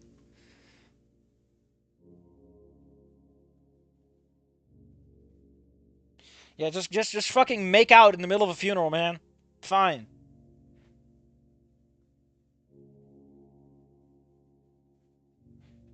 What if my sister want you dead? Man, that's so fucking tragic, right? Can you imagine? You show up to a funeral and like their kids are like, hey, why did my sister try so hard to murder you? What the hell happened, dude? We didn't get any of that. Woof. Woof. Remember that Trisha's mom was like, hey, it wasn't a big deal. You fucked up. You caused this, Trish. You made this worse than it was. You should have just stuck around like a... Man. Like, this is what I mean. Like, Anon basically gets a lot. He gets to win a lot, and Trish gets nothing but losses. It feels like they're two separate fics thematically and tonally. One is about the depression and the slippery slope of death, and the other is about picking yourself up afterwards. They don't work well together. It just makes it seem mean-spirited. Like you just want to throw Trish off a cliff. Might have been a tense funeral. Yeah! I don't know how the mom relates. The mom is probably not even aware of what's going on either. I think only a very few people fully understand the context of everything. What's your first fucking clue, punk? I'm not okay. Yeah, because Ripley's in jail! And that shit must fuck him up because he bowls with that guy. Like, can you imagine losing all of your bowling partners just like that? Not sure it's unusual before I bounce. Yeah, Ripley's in cuffs.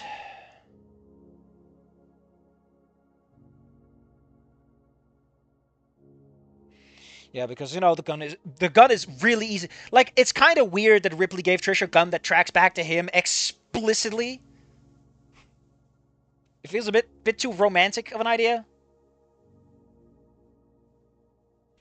Why did my sister want you dead? And I'll turn to the camera and goes, it's a long story. While his mouth curves into a smile, the credits start playing licensed music. It's not unusual to be loved by anyone. Do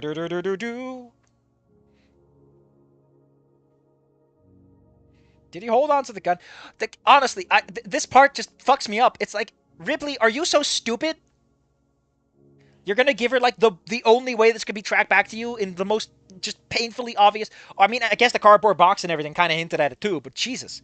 Did she even destroy the letter? I don't remember.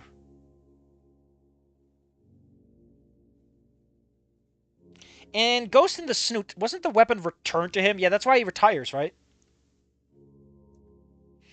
Ripley kept the gun that killed his own son, the same gun, yep. Yeah, instead of having the balls to face himself. Instead of killing himself, he made a girl kill herself. It's honestly really weird how men just are not allowed to get to do anything like that. It's really, really weird. Trish threw her life away, and Ripley gave her the key. It is interesting how Ripley was this willing to just kind of get her killed. I mean, he did try the official channels, right? He tried Mo, and Mo was uncooperative. So it's like, okay, I either do it myself or I find someone who also wants him dead. Fucking coward! There's a space there. I know, kid. I won't come after you again. How can you be for certain? Wasn't he police? He could pull some strings. Anon. One of my boys was there when he nabbed. You didn't argue, fight back, or anything. He just did nothing. He said that Rip Leclerc was not truly, that's just a shell.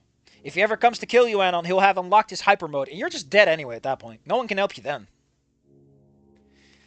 You know, he'll be a revenant or whatever. Just a shell. Yep. I was even able to visit him in the cell the other day. He's still breathing, but he's gone. Damn. That's why Ripley is so fucked up. I like how... This is what I mean, right? This is what I fucking mean. This is taking place right alongside Anon and Stella going like, mwah, mwah, mwah, at a funeral going, oh, baby. It's like, thematically and tonally, it's so fucked up. Right? Everyone is dead. Everyone is dead, but and Mo is permanently scarred for life, and Reed is fucked up, but Anon gets to walk away fully healed with his girlfriend. Neither of them with a care in the... It's so fucked up! Like, points for writing a shitty, fucked up ending that's just, like, psychotic in its execution. But what the hell, man? Actually, Anon, we're gonna make some space in the fridge for him. Hey. Men don't belong in my fridge. Anon, we live in an equal opportunity world, which means that the men and the women both get to fit in your little fridge. But that's so gay.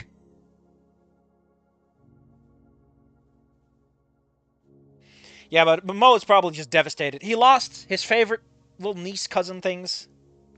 Man. I feel bad for this poor big man.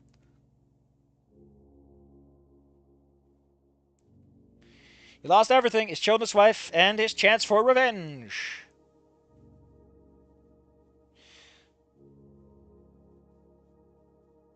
Thanks, Mo. I've already seen too many kids die, so we never have to go to any of their funeral.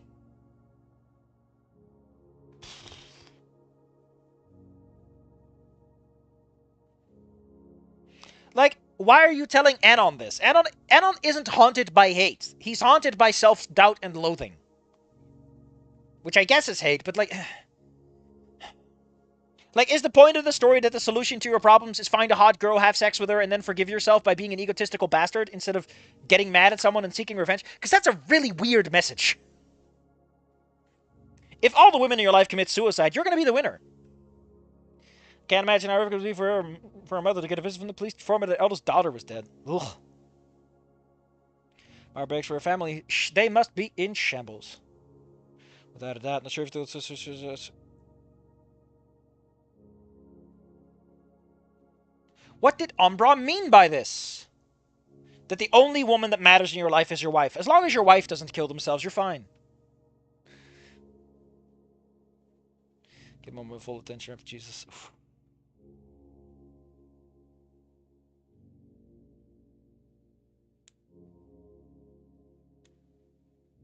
Oh, wow. Oh, he's talking about the shooting of okay. So he basically backfills Anon in on the backstory. Anon, you will now know all of the flashbacks we did.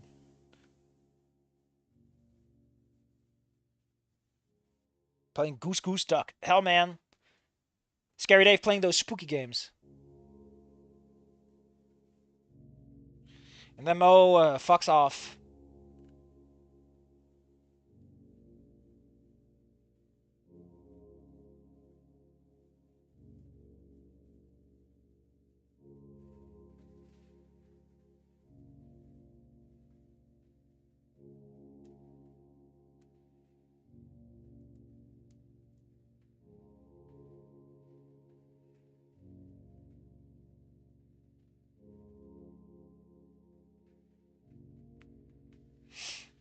This is very cute, but it doesn't really work if Anon does as much muttering as he does. Also, this man's a stone cold liar with how much he gets away with.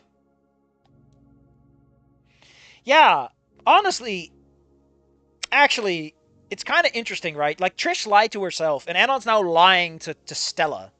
There's an interesting parallel you can draw there.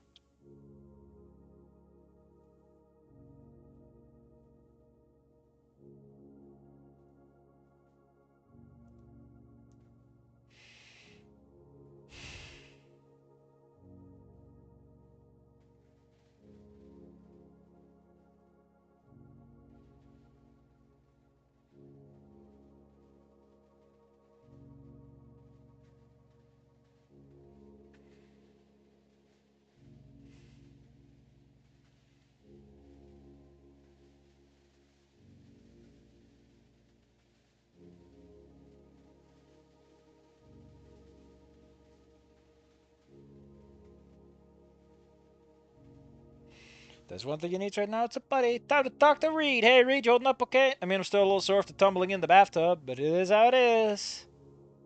Those skis you gave me becoming a pretty handy of you go. Man, he can only approximately find the words he's looking for.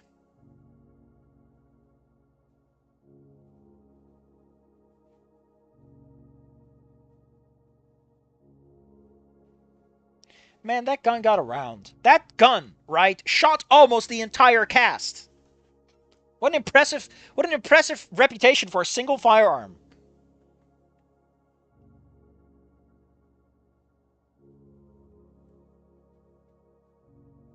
Maybe it's less high. I can't imagine the doctor limiting carf. Especially the pink is anesthesia. What are friends for? Then the laugh track plays. I miss my friends. Aw. Such a simple sentence can carry such a heavy weight. Who needs a Shakespearean, like, ballad about how you miss your friends when that's all you need?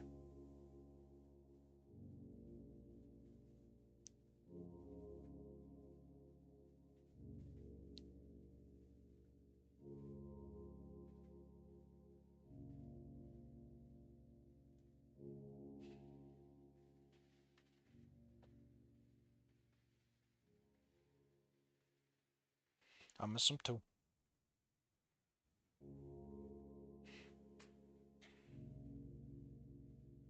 She treated them like an annoyance. Okay. Why did things have to happen like this? I'm sorry. I know, Reed. He missed his friends because his friends are dead. Hideo Kojima. Listen, it's great, isn't it? Isn't that the kind of writing we're looking for in life? I'm sad, Anon. I'm sad because I miss the people that I like to be around that make me happy. So I'm sad. You can't always stop it, no matter how hard you try. Don't know if what I'm saying to Reed is true or a lie. I mean, it's definitely right, but a lot of the times you're hit with something really bad. Can't always avoid it. Another part of me has moments. Oh. Don't get caught on your what ifs, my man. How are we like not even halfway on this? What the fuck is this entire chapter about? Why is it taking so long?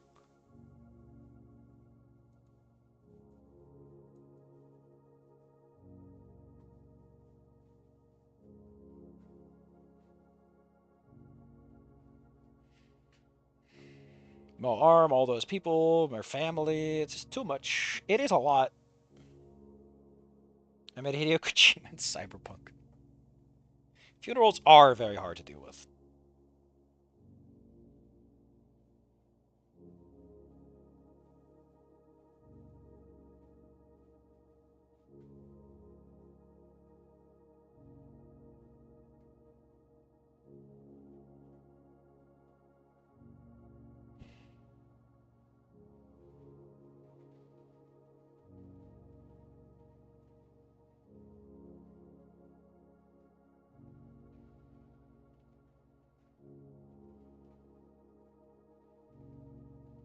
Sorry, I got lost in my own thoughts.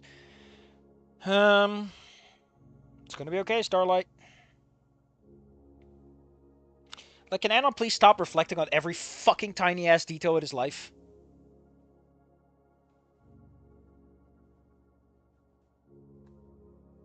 Rosa comes to pick him up. 2 months later, none of this matters. They're my only friends from Volcano High. Anon, probably.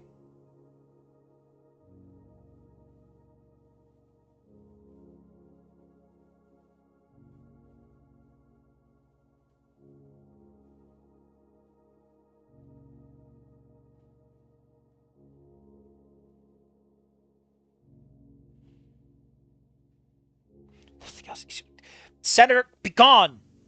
God damn it, is there like a mute for 5 minutes button? Timeout. Timeout. You're 5 minutes of timeout. Be gone. File demon. Oh, that deletes the message? There's a cute little detail at the end. Oh.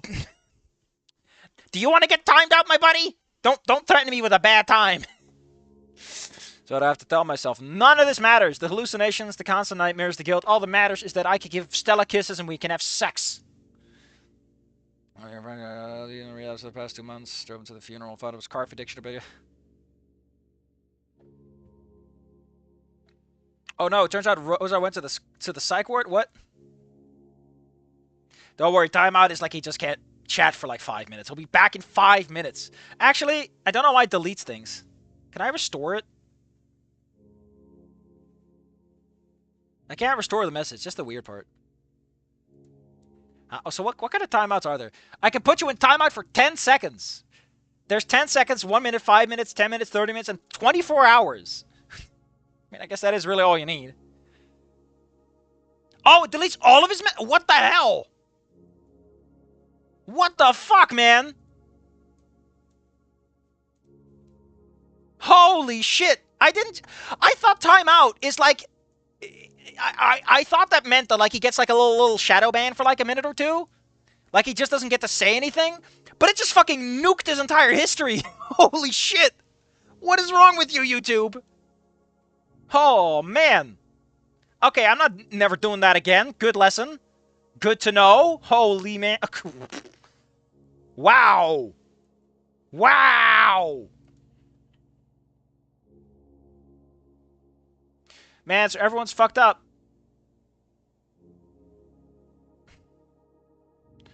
Okay, so after these guys having like a great time, it all gets brought back. What is happening? Why is the story suddenly so negative on things? Yeah, the more you know. The more you know. The sad truth is not everyone wins those battles. Why care? Why do you care about Trisha offing herself?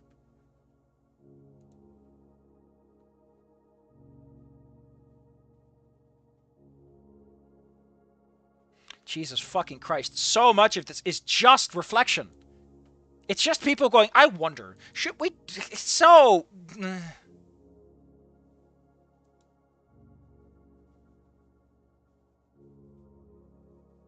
Anon gets a job.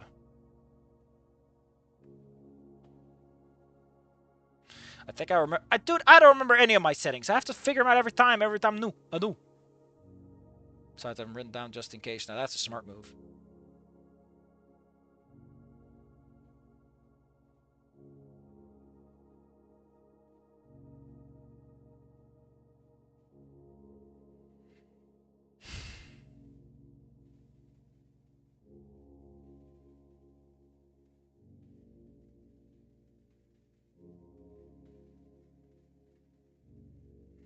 So Anon just gets to have some ghost friends in his head now.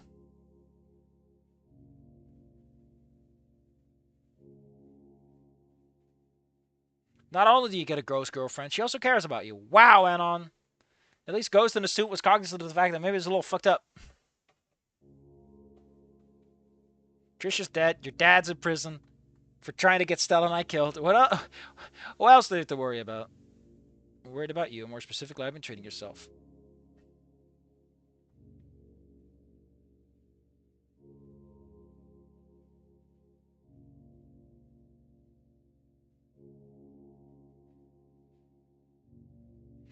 Anna, you don't have to torture yourself. You're already forgiven. You're the best boy. You don't have to worry about anything. There's so much good inside of you. Like how you failed to stop another person from killing themselves. You know, I killed myself, and you didn't help. Trish kills herself, you didn't help. You're very good at this, Anon, the best boy. Yeah, probably.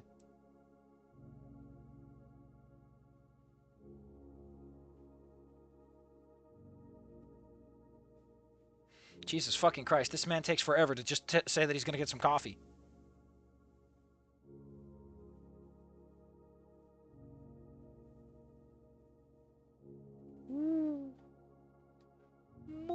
Wait, can I find that moom dog? I want to find that fucking moom dog. Not dog, Mom, dog. Moom. I can't find it. I'm sad. Dogs will be dogs. Anon's drinking coffee. Jesus Christ, we get it, Anon! Jesus! All of this is just like Anon thinking to himself. It's never Anon talking about this shit with people. It's always him just going, ugh, man, I need to think. Like, I get thinking through your problems, but Anon, the whole point is that a support network makes this easier on you.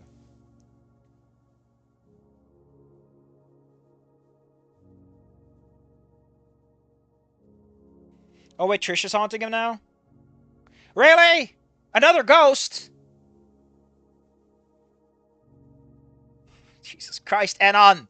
You can't collect dead people like Pokemon. That's illegal. That's a crime.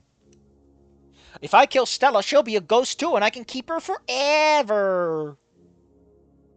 It's like that solar mirror thing in Vegas with the mirrors, that amount of reflection. It just never stops. It's like no one ever talks to anyone about anything. Like, I get it, but on the other hand, it's not even done in an interesting way. It's just people, just endless, the same concept. Anon, I forgive you. Dude, you were alive like 2 weeks ago. Now my psychosis... Jesus. I need to see a doctor about this.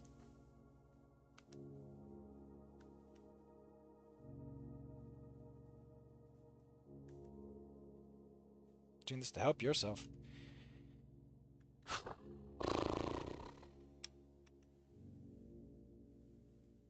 Anon, please kill yourself. We need to get the gender balance back.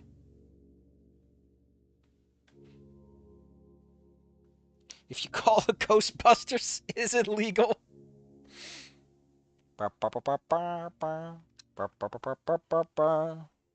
Also, Savage is letting you know I'm good at holding grudges. It's like Warhammer Fantasy with the dwarves in their book of grudges. Oh no, it's in the book of grudges. Great. Well, he's back. His 5 minutes are up. Should have banned him for life when I had the chance to pretend it was funny. Everyone will know that it'll just be for petty reasons now. How can I get away with it? So, I would like to remind you, we're having... This entire section is Anon talking to himself. He isn't talking to anyone. He's talking to himself. Trish is not a ghost. He's just endlessly talking. Instead of having Trish survive and having Anon talk to Trish about any of this, Trish is like, Anon, it's fine. Pat-pats. It's so fucking masturbatory. Oh, I guess that's the point. For all the fucking talking to himself Anon did, he didn't solve anything. He only made things worse. What a loser. What a loser.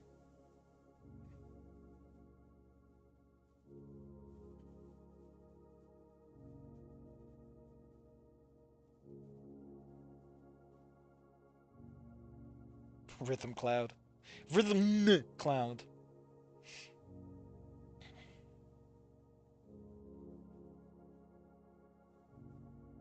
Anna's having a schizo phase.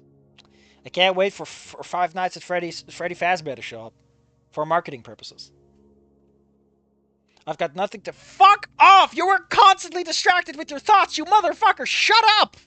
Anon, for fuck's sake! One grudge over a borrowed pen that got destroyed by the borrow 2 seconds ago. Still planning to get even on that one.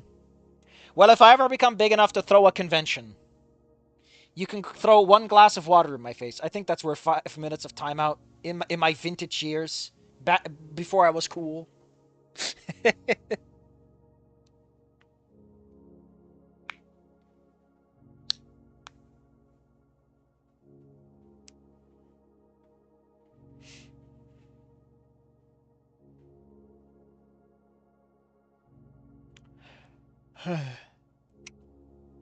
Only mention. I made his little song for Fang.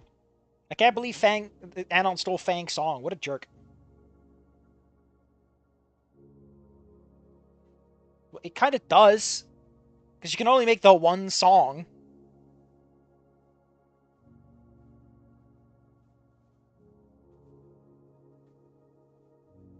Like, I don't care about any of this. Like, story-wise, the narrative is kind of over. This Fang song has not been that important. Jesus fucking Christ, we've been over this like 10 times, Anon. Don't worry, Anon. You're a good man. You're a good boy. You're the best man. Get out, Ghost. This is Ghost.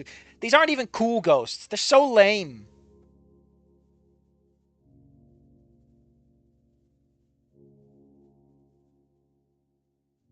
One day later. Jesus fucking Christ, Anon. Shut the hell up.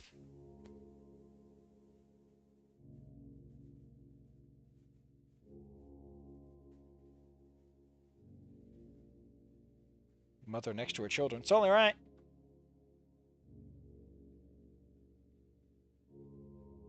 They're the same one that Trish used when they play together. Oh no! Oh man, really, Trish? Oh no. Really? We get a letter from Trish? Ugh, whatever. I'm gonna. Yeah, this ending is dragging past where it logically should have ended. Anyway, let's read it out loud. Dear Fang, Dear Fang, each passing day becomes more bleak, and my life grows more miserable without you. I'm so sorry for all the pain you've been forced to deal with, and I hate myself for not being able to help you when you needed it most. I blame Ann on so much. There's a big part of me that blames myself for what happened. I should have listened to what you had to say more often, considering what you truly desired, not what I wanted you to desire. I hate myself for not realizing how much joy you brought into my life until you were gone. Now life feels empty and joyless. I'm so fucking sorry. I can't change what I've done. I can't change the person I am. But if there's one thing that'll never change, it's how much I love you. I promise you. Oh, God. Anon, if only you had gone to the funeral earlier, you could have unlocked the alternative ending. Cute, but this should just be your epilogue, right? This is where the story ends, right? Trish gets the last word despite everything.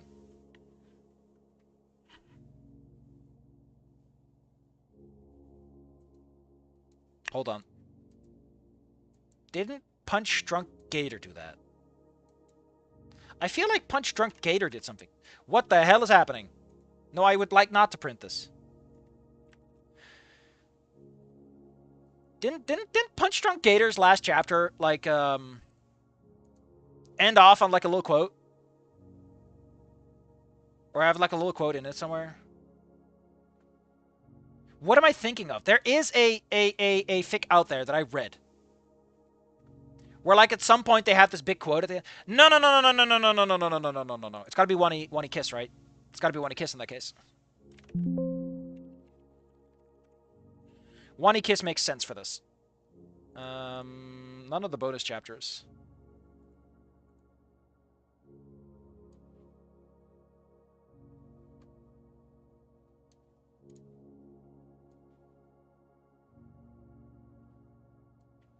Whoops, I went forwards. I haven't even done the bonus chapters on this. Yeah! One Kiss, chapter 19. Not the final chapter, I guess, but it's a eulogy in the paper published by Sue. And it's Immortality by Claire Horner. Which was cute! Anon's Force Ghosts are acting up. They're like, Anon, we'll die when this story ends. Can you please not?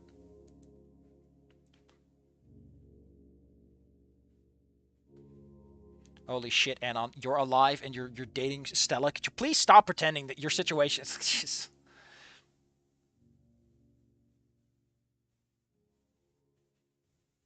That's group. God damn it. Anon, are you okay? Anon, are you okay? Are you okay, Anon? Anon, are you okay? Anon, are you okay? Are you okay, Anon?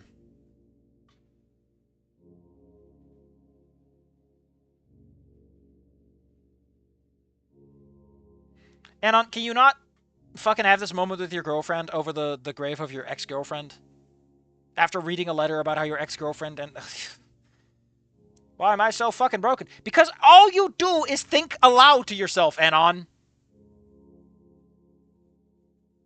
Yeah, jump, jump. Fucking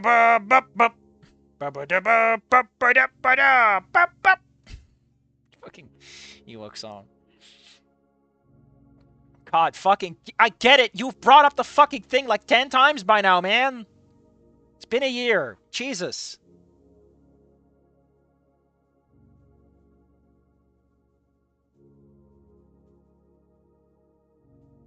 Five years later? Why is this ending still going? Ugh. Where the conditions warm as tits, the sky a beautiful shade of blue, and driving for hours on it. I would like to point out, this is 20%. We're here. We're like almost at the bottom. We're like, this is like 10 to 20% of fucking fake. It's just 5. Oh my god, I need a moment. We've been driving for an hour, not even tired. Hold up, I'm gonna put on some nice music.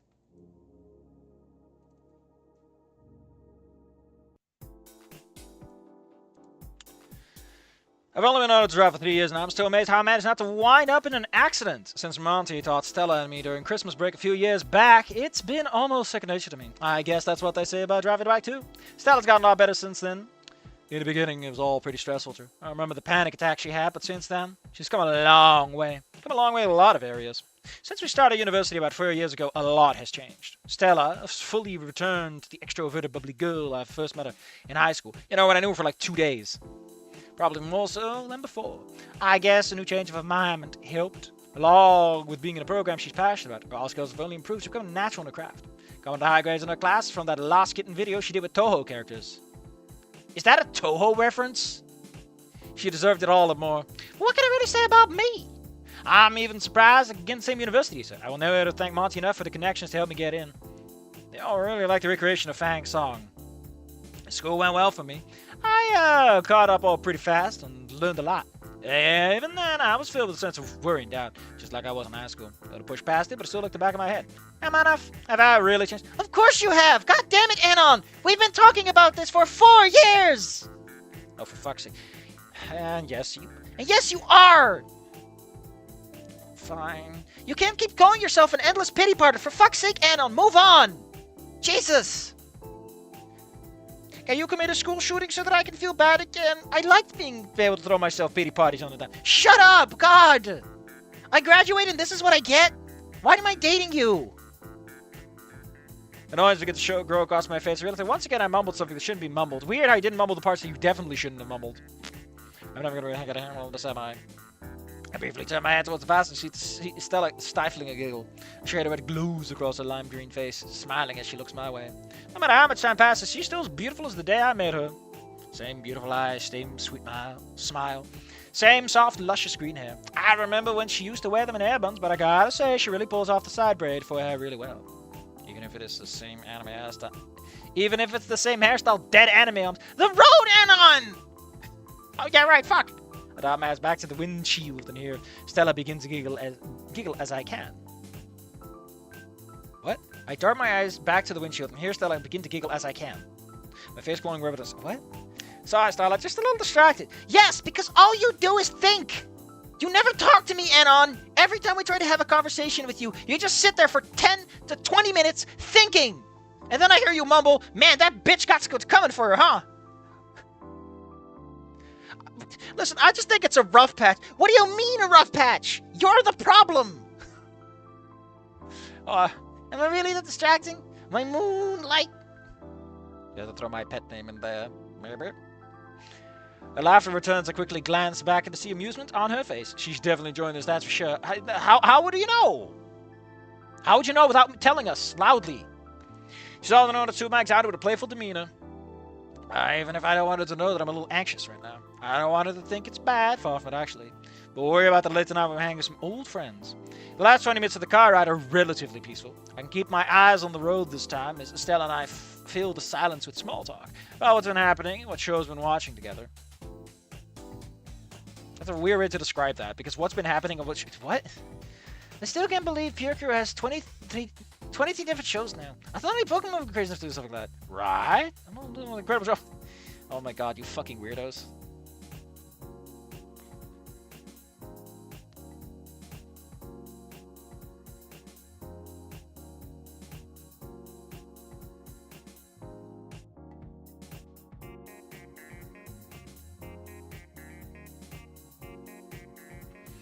They're here. SUV at the beach's entrance.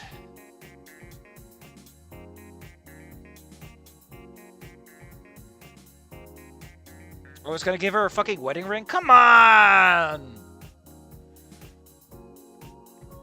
Casual up black dress. It's like simple bling button up. Same since so long, bro. How you been? Hey, Reed, doing port of God. I feel that. You're working on that skid show, right? Just get over with it. Yeah, man. Jesus, my ribs.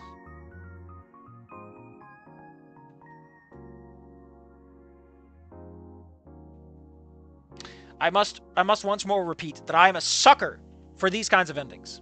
I'm sorry.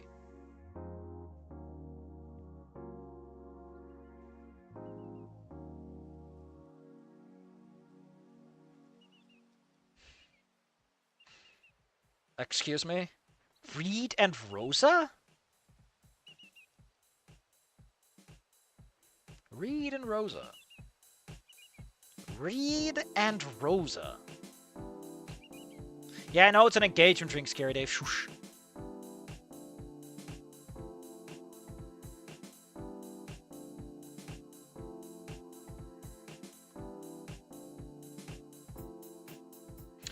I love how we're doing all this, and all I can think about is, like, 20 minutes ago, we were pretty much depressed over the fact that, you know, someone killed themselves and almost killed someone else and got someone's limb amputated.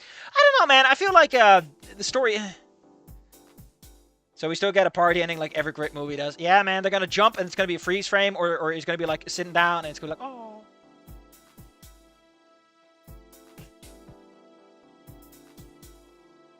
How the fuck can they afford this SUV, man?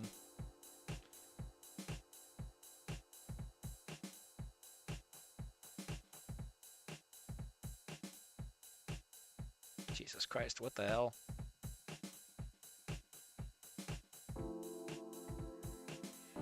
What? Really? The fucking dad detail?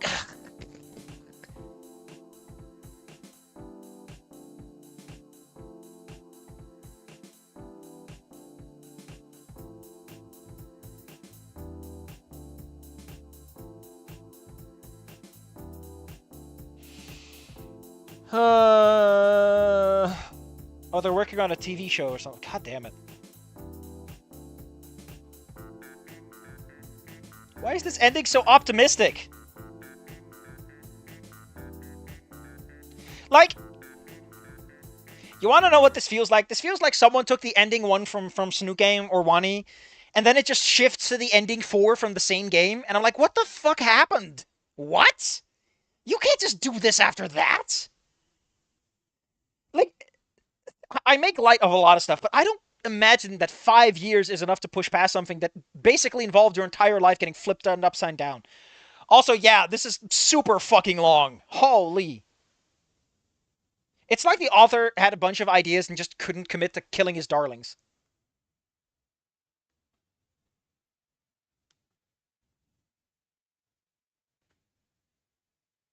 Electrical engineering.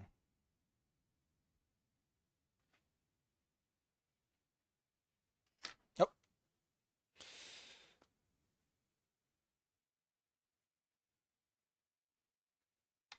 He's working at church. I can't believe Reed works at church. Oh, Mo became a pastor. He's working at church. Oh. What the hell? Mo became a pastor? What the fuck is this ending? You know, and on God took my arm, and that's how I found it. That's how we met. I couldn't shake his hand because, you know, my right arm was missing.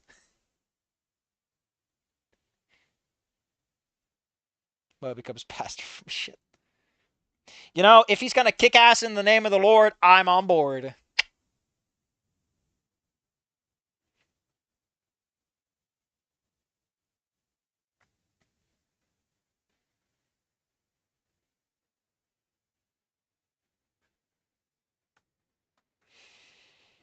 Hmm.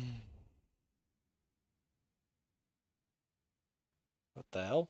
Oh, the fucking Stegosaur thing. Oh my god, it's still going. Don't worry, there's like 5 to 10% left. Come on, everyone. Steel yourself. Straighten those spines and hold on a little longer. We can do it. Please, Father, have mercy. God has mercy. I don't. Hell yeah, baby. I need to request that everyone currently in the room steel thyself. Straighten those spines. We're almost there.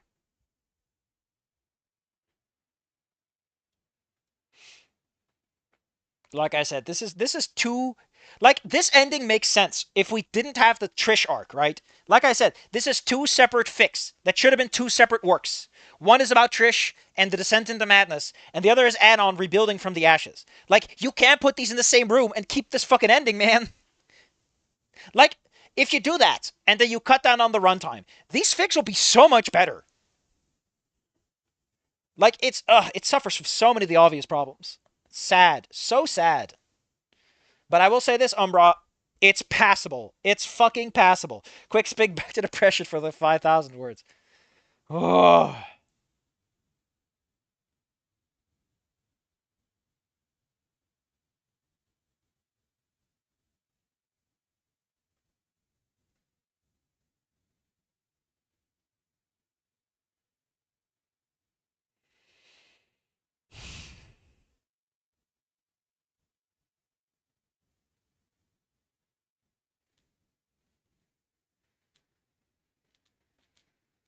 What have you been in a coma? Man, I would. You know, if you're going with the it's all a dream and Anon actually woke up from the coma, I would at least give you props for the guts it would take to pull that one off. Just to troll everyone. Although it would suit the story to an extent. Like everyone survived, but Anon's the one in a coma. That's why their ghosts are haunting him. Because they're all alive and they're at his deathbed. That'd be fucking great. That'd be such a troll. And it's played perfectly straight.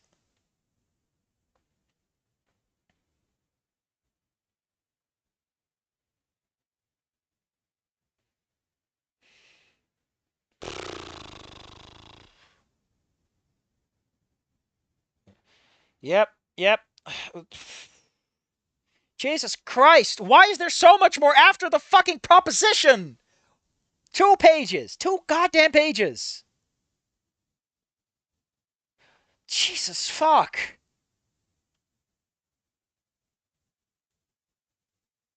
Hold up. Hold up. I'm a little mad right now, okay? I'm just a little mad. I'm just a little grumpy. Just an angy little boy. I just got my arms crossed. I'm all like, huh. I'm just a little mad. Okay, so I'm gonna pull up.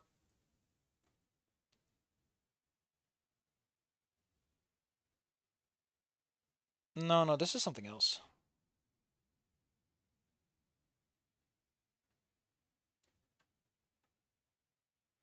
When I think of the epilogue.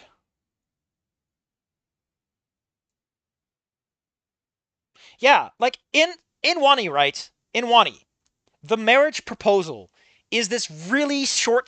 It's the epilogue. The epilogue happens. Inko shows up. He brings out the little ring, and it's like the ending. The ending. This is all we need. And here it's like, okay, we've done that. Now we're gonna do everything else. We got so much more to do. I'm like, motherfucker, just stop.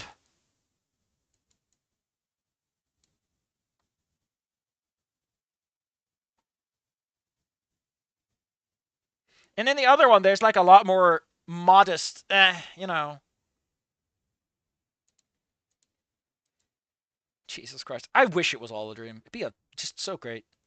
Night of the hallucinations. All of yes, this stuff that happened like in this chapter, man. Jesus. Unfortunately, I'm a sucker for sappy endings.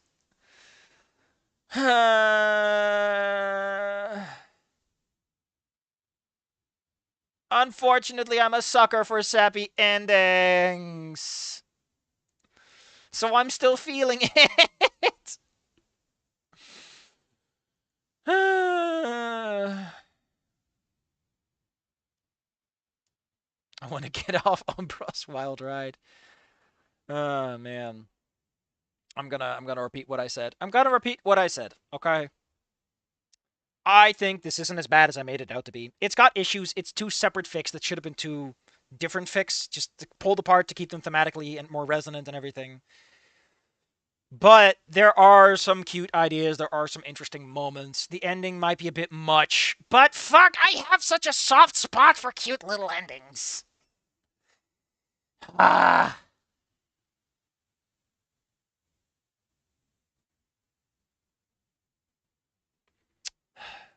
And on OD, none of this ever happened. So yeah, that's it. Bad Apple is over, and I can only say, I don't know. Do I regret it? No. It's got a really bad middle, but it's got some interesting ideas towards the end, I guess.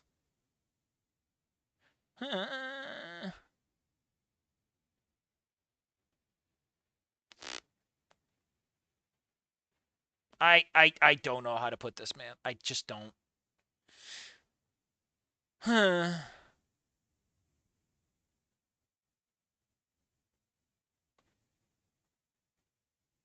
just don't know.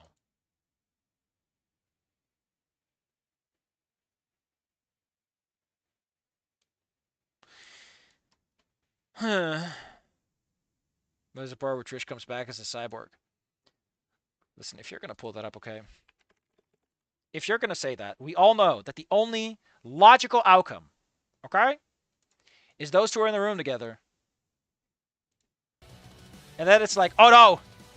Trish, what are you doing? No! Oh. Gotta go back. Ah! Murdered!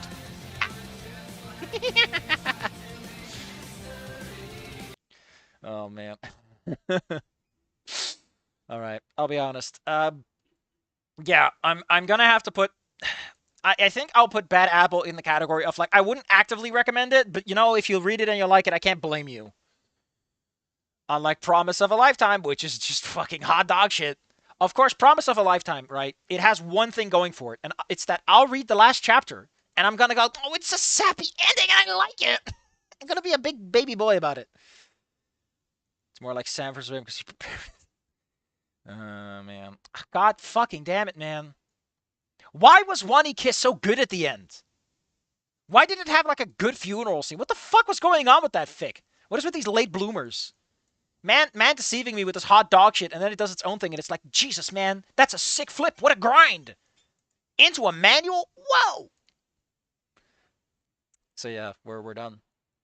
Swan song. What swan song? We're talking about who are we talking about? I don't know who Swan Song is. I don't want to know about this guy. So, as I promised, because of some things going on, and me trying to be nice, I guess. And on Medieval, we'll do that for like a stream. And then everything goes uploaded, and then I'm going to decide for myself what I'm going to do with the rest of my fucking life regarding this bullshit, because, man.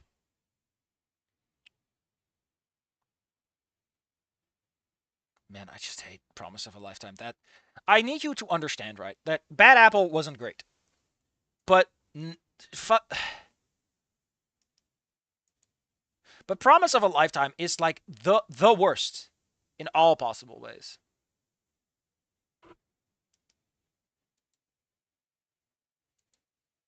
A snoot worth hugging.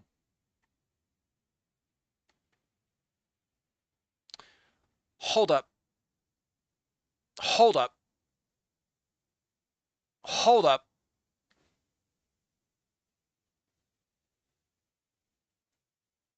Is this a fucking crossover thing? But like, she's in a wheelchair.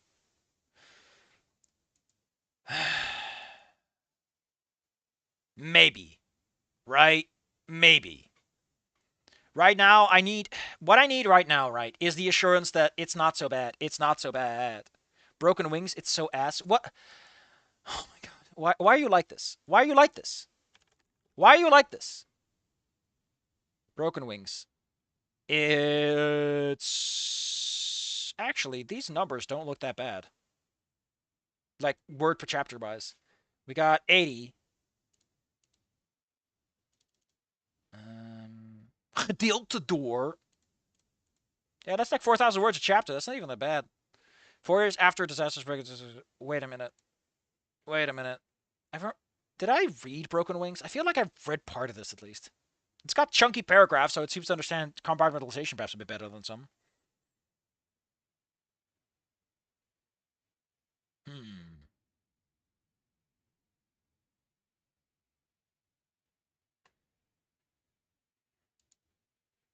It's an E2 cope fic, which goes from E2 chapters. Mind you, it's 19 chapters long. Oh!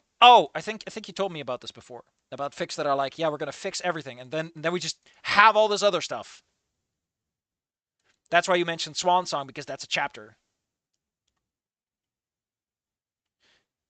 I realized that you were just like me, trying to make history. And who's to judge the right from wrong? When my guard is down, I think we'll both agree that violence breeds violence. But in the end, it has to be this way.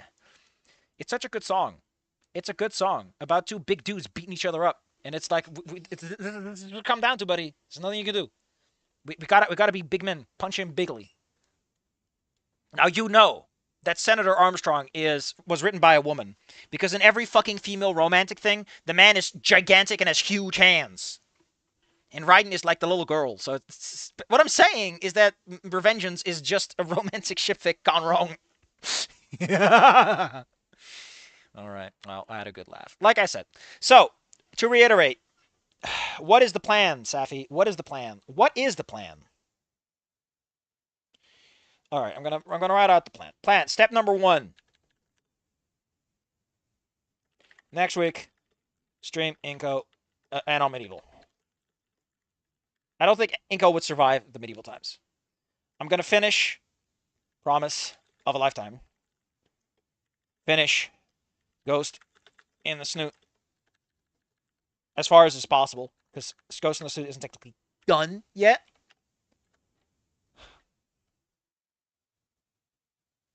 Well, if it isn't mumbling dweeb, just a little bit too late, as usual. What are you talking about? Who are you talking to? I think after that, I'm going to assess my life.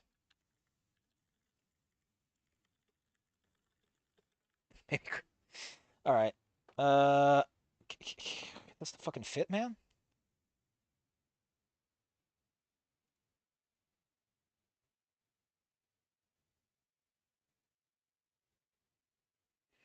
This is the plan, right? We're gonna stream Anon Medieval. We're gonna do that for a day or two, probably just a day, maybe probably two, because the chapters are like 5,000 word ish. After that, we're gonna do I'm gonna finish Promise of the Lifetime in the meantime and upload all that. I'm gonna do Ghost in the Snoot, because Ghost in the Snoot is actually good, and I want to end on a high note. I want to end positively. I want to end with a desire to live. I want to end with joie de vivre, rich in my heart. Was I the mumbling dweeb? Did my singing get interrupted? I mean, it's possible. I don't know what I'm doing with audio. I have a very bad mic right now. I used to have a good mic, and then I broke it like a freaking idiot. And after that, I'm going to assess whether or not I want to bother with all the stuff. We're making the mother of all dino visual novels here, Jack. We can't fret over every dead girlfriend. True. You can't fret over every dead girlfriend. There are a dime a dozen in this fucking fic. So those are my plans. Those are the miseries and sufferings I'll put myself through. Promise of a Lifetime is so... God, man, it is ass. It is a magical level of ass that I just don't... Safi, why are you doing this to yourself? Is a question that no one should have to answer. Because there is no answer. The answer is because I feel obliged to. And if in the meantime, right, if someone in between here and then gives me $5,000, we'll do that. What was it called again? None in the Chamber. I mean, I'll do like one chapter, then I'll ask for $5,000 again because I'm an asshole. Or we can make it 500 for every chapter. That way, it almost seems reasonable, but also like a very big scam. Sort of like 50-50. Man, I will say, I complain about a lot of stuff, but like that art that, what's his name? Scary Dave, there you go, linked, is cute. That is cute. And that is a cute fic. Too fucking bad, right? That a snoot worth hugging. Which is a cute combination because she's in a wheelchair. But also it's snoot game. The only sad part is, has not been updated in months. '07. That's 4 freaking months by this point. That's so sad. Man, I would love to see more. Let me see the comments. Maybe the guy's like, I've given up. I'm dead.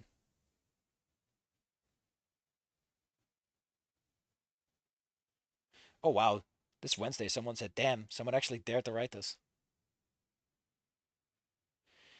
In August, he said, I don't plan on dropping this. In August! How long does this guy take to write something? I mean, listen, all right? I know that it takes a while to write. It takes a while of drafting things out. I mean, I can barely stick to my own gosh dang guns. I'm a loser when it comes to that stuff. I mean, this guy seems to upload, like, stuff every couple of months, so I'm surprised that nothing has come out of him yet since... Oh, well.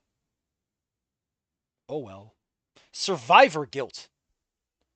I think another big problem that Bad Apple has is that it tackles a really heavy topic. I think that's like the problem, right? It's trying to tackle two heavy topics and put them side by side without really understanding how they work on their own. I like how it's called the Alter Universe where Lucy's in the wheelchair, but it's also Inko, but there's also self-harm, but there's also mild blood, and there's fucking Survivor guilt. Like, man, buddy, you sold me on the first few tags. You can't rush art. Fair enough. Fair enough. Remember to come back from retirement when Encore drop. Okay. Okay. If someone super chats me $10 right now, I promise I'll do Encore. I'm totally not gonna do Encore on my own energy because I want to complain about everything they've added and I want to insist that my voice acting is the real original version. I'm totally not that petty. I'm not that petty. I'm not that petty. Stop saying I'm petty. Don't print in the newspaper that I'm petty. Please. I'm a humble man. I'm the humblest man. I went to sleep and my dead grandfather said I have not met a more humble man than this.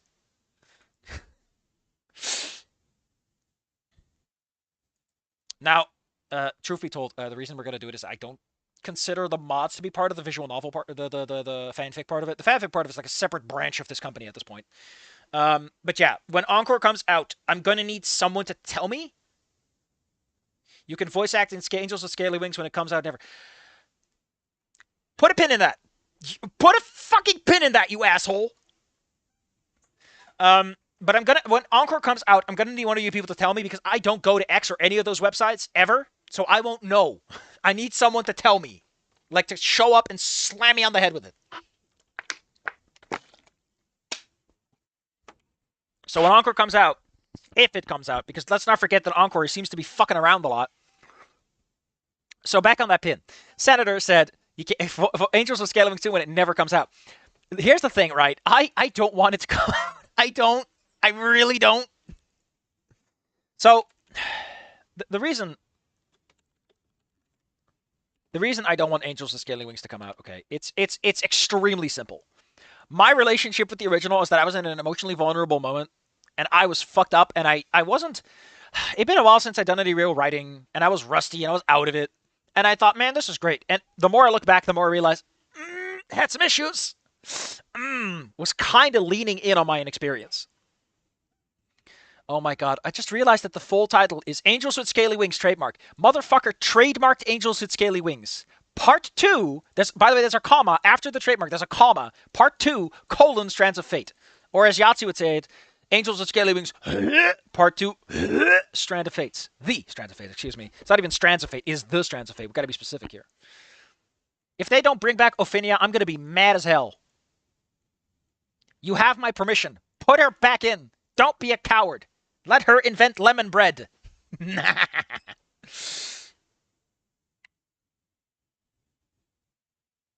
Instead of an update on the progress of the shooter will 6 hours of ASMR cat purring. Which one? Angels of Scaly Wings 2 or Encore? But yeah, Encore... From what I've seen of Encore, I'm worried because I don't know what it does. It feels like it's a whole different thing. Angels of Scaly Wings 2 has one big benefit, which is I keep looking at the art and I'm like, wow, this is just like the first game, and I'm worried that the writing's going to be... Like, I get that they probably kept the same artist, but man... Man... I'm just like... Man... How long has it been again? Jesus Christ, almost 10 years since Angels with Scaly Wings released. Which, for some reason, has like... What the... Is that a Chinese subtitle? I'm sorry, my man. Scaled winged angel. Oh my god, it's a Japanese subtitle. Is this fucking famous with the Japanese or something? Is it like a big hit in Japan? The freefall mod is literally required. It's a true ending. Peak fiction. Love eating bananas. What?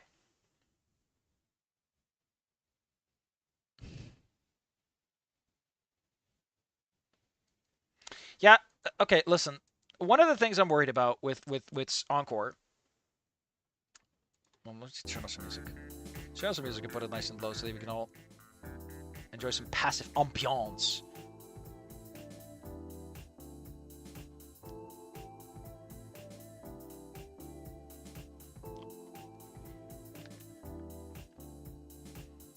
What was I thinking about? I got completely distracted by some other stuff. The thing I'm worried about with Encore.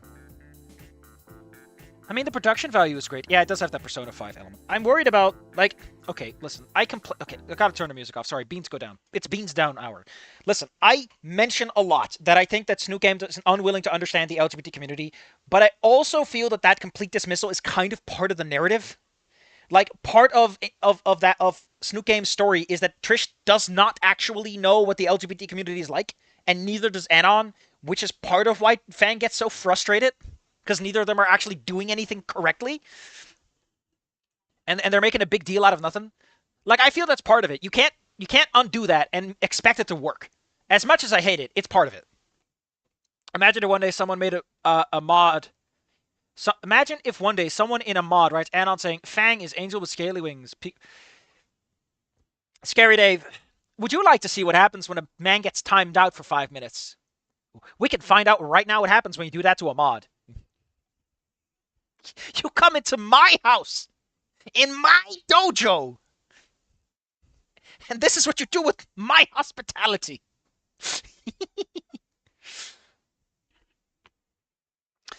No, it'll be the NASA route because everyone seems to agree that the women have feathery wings.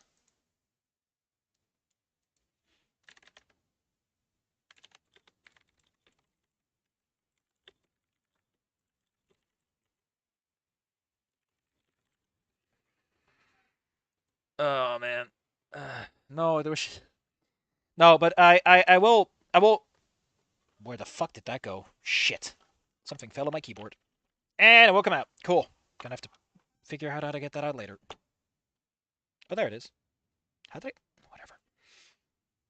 So I just want to put this down right. My big problem with Encore, my concern with Encore, Mr. Safi, send him to the principal's office and have him expelled. I love that line. It's so good. Hold on. We're going to look it up. We're going to enjoy it. Man, I forgot to like and put a little heart next to Scary Days because that is a good link. Mr. Electric. Mr. Electric. Hold up. We have to find it. It's such a good line. This is Instagram. What the fuck are we doing there? TikTok? No, I want the YouTube one. It's good enough. Please, admire the height of acting. I did not. Mr. Electric, send him to the principal's office and have him expelled.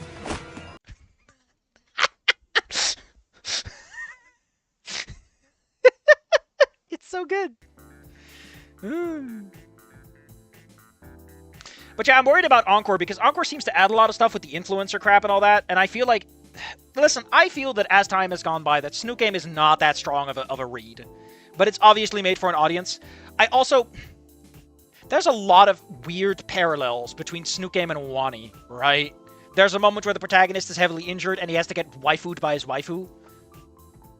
I'm not gonna get into too much depth, but those two games are really just like carbon copies of each other in funny ways.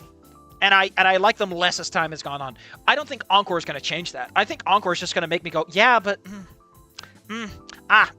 I'm half tempted to have both games open side by side so we can compare them. Like, I've said it before, I feel like part of Snook Game's charm is that it looks like shit, right? It doesn't look bad, but it doesn't look expensive. And I feel that upping the production quality on Snook Game ruins it. He ruined my snootfic. No, Mr. A1B moderator, send him to the support page and have him support tickets. You can't do that, Senator. Oh, that's so good.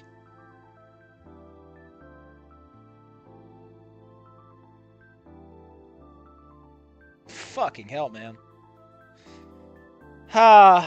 That's the one downside of quitting the fix. Sure, these fanfics are causing me severe mental damage, but I'll also miss out on these beautiful moments.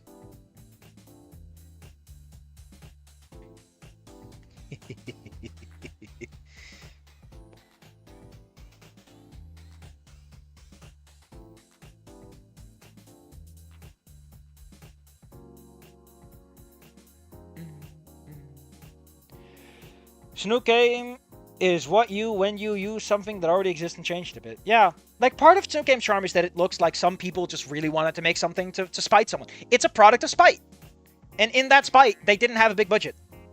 They just recycled and reused, and it's part of the charm. You can't just turn Snook game into something more. Now, hold on. Sorry, gotta turn the music off. I would like to see Snoot game explored with a slightly less politically motivated angle. Like take its core concept and actually like put like professional writing behind it, like a little step up, and not go with endings. I feel like the endings in Snoot game and 1E are in the way of the linear narrative. Like there are a lot of problems with that.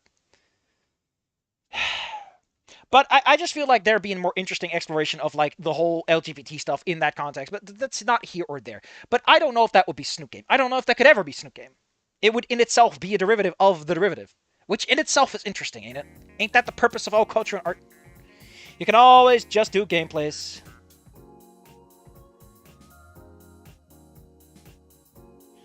Put the fires in the bag wad for Doom? What? Sabotage Line 2 is placed Snoot.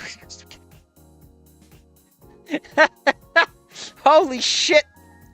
What the fuck, Senator?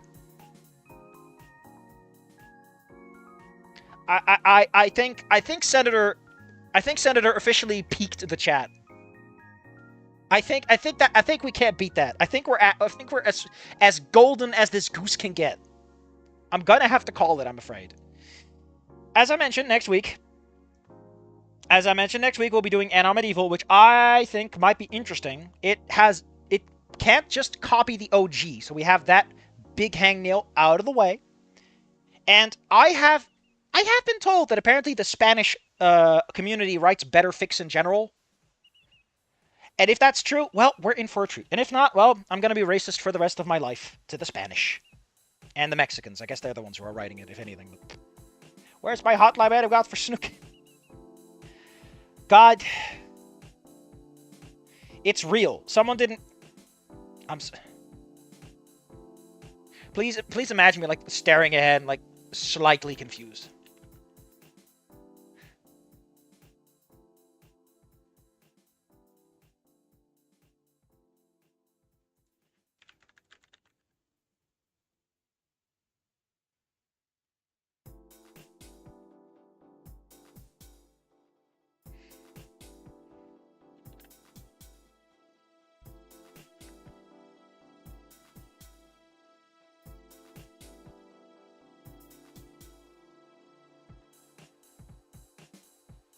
It actually has a plot.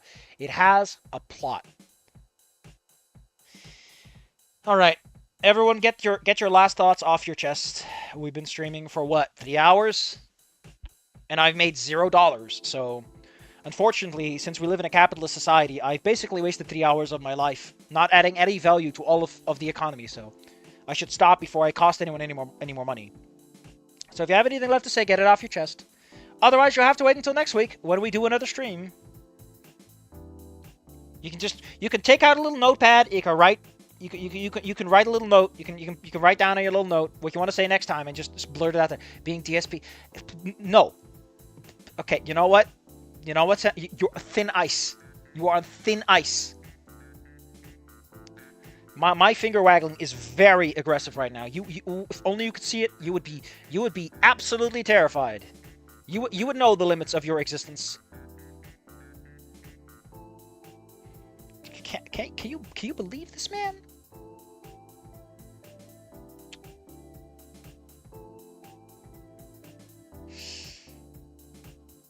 I don't even know anymore. I just don't know anymore.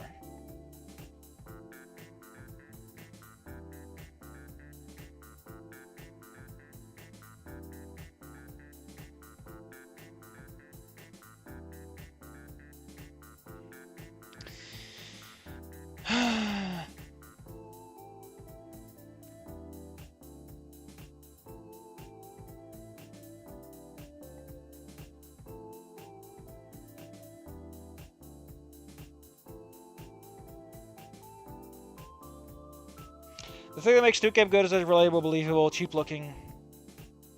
I think if I had to say like what actually makes Snoop Game work for me, it would have to be the comedy, man. I think that the fact that it's willing to have good little cute little gags, like it got me a few times, right? Like a few times it just fucking nuked me out of into orbit. It just got me. It got me. Heat-seeking nuke right to the ass. Like ah-hoo-hoo-wee! Like Mario in 64, just right to space. And well, Anna was a little asshole, right? You know, he was a guy, and you kind of got, you know, you kind of saw a lot of it coming. Whatever. Whatever, man. Like, I'm not going to deny that I didn't deeply enjoy Snoop Game. But, I'm thinking about it. No one's got anything to say, so we're just going to call it here. Thank you for coming. It's been great. Coming back next week when we go medieval. Or medieval? Medieval? That was the stinger for the recording. Stream is now going to end. Bye-bye. Remember to wave to the camera and say hello and goodbye. Be polite. Mind your manners.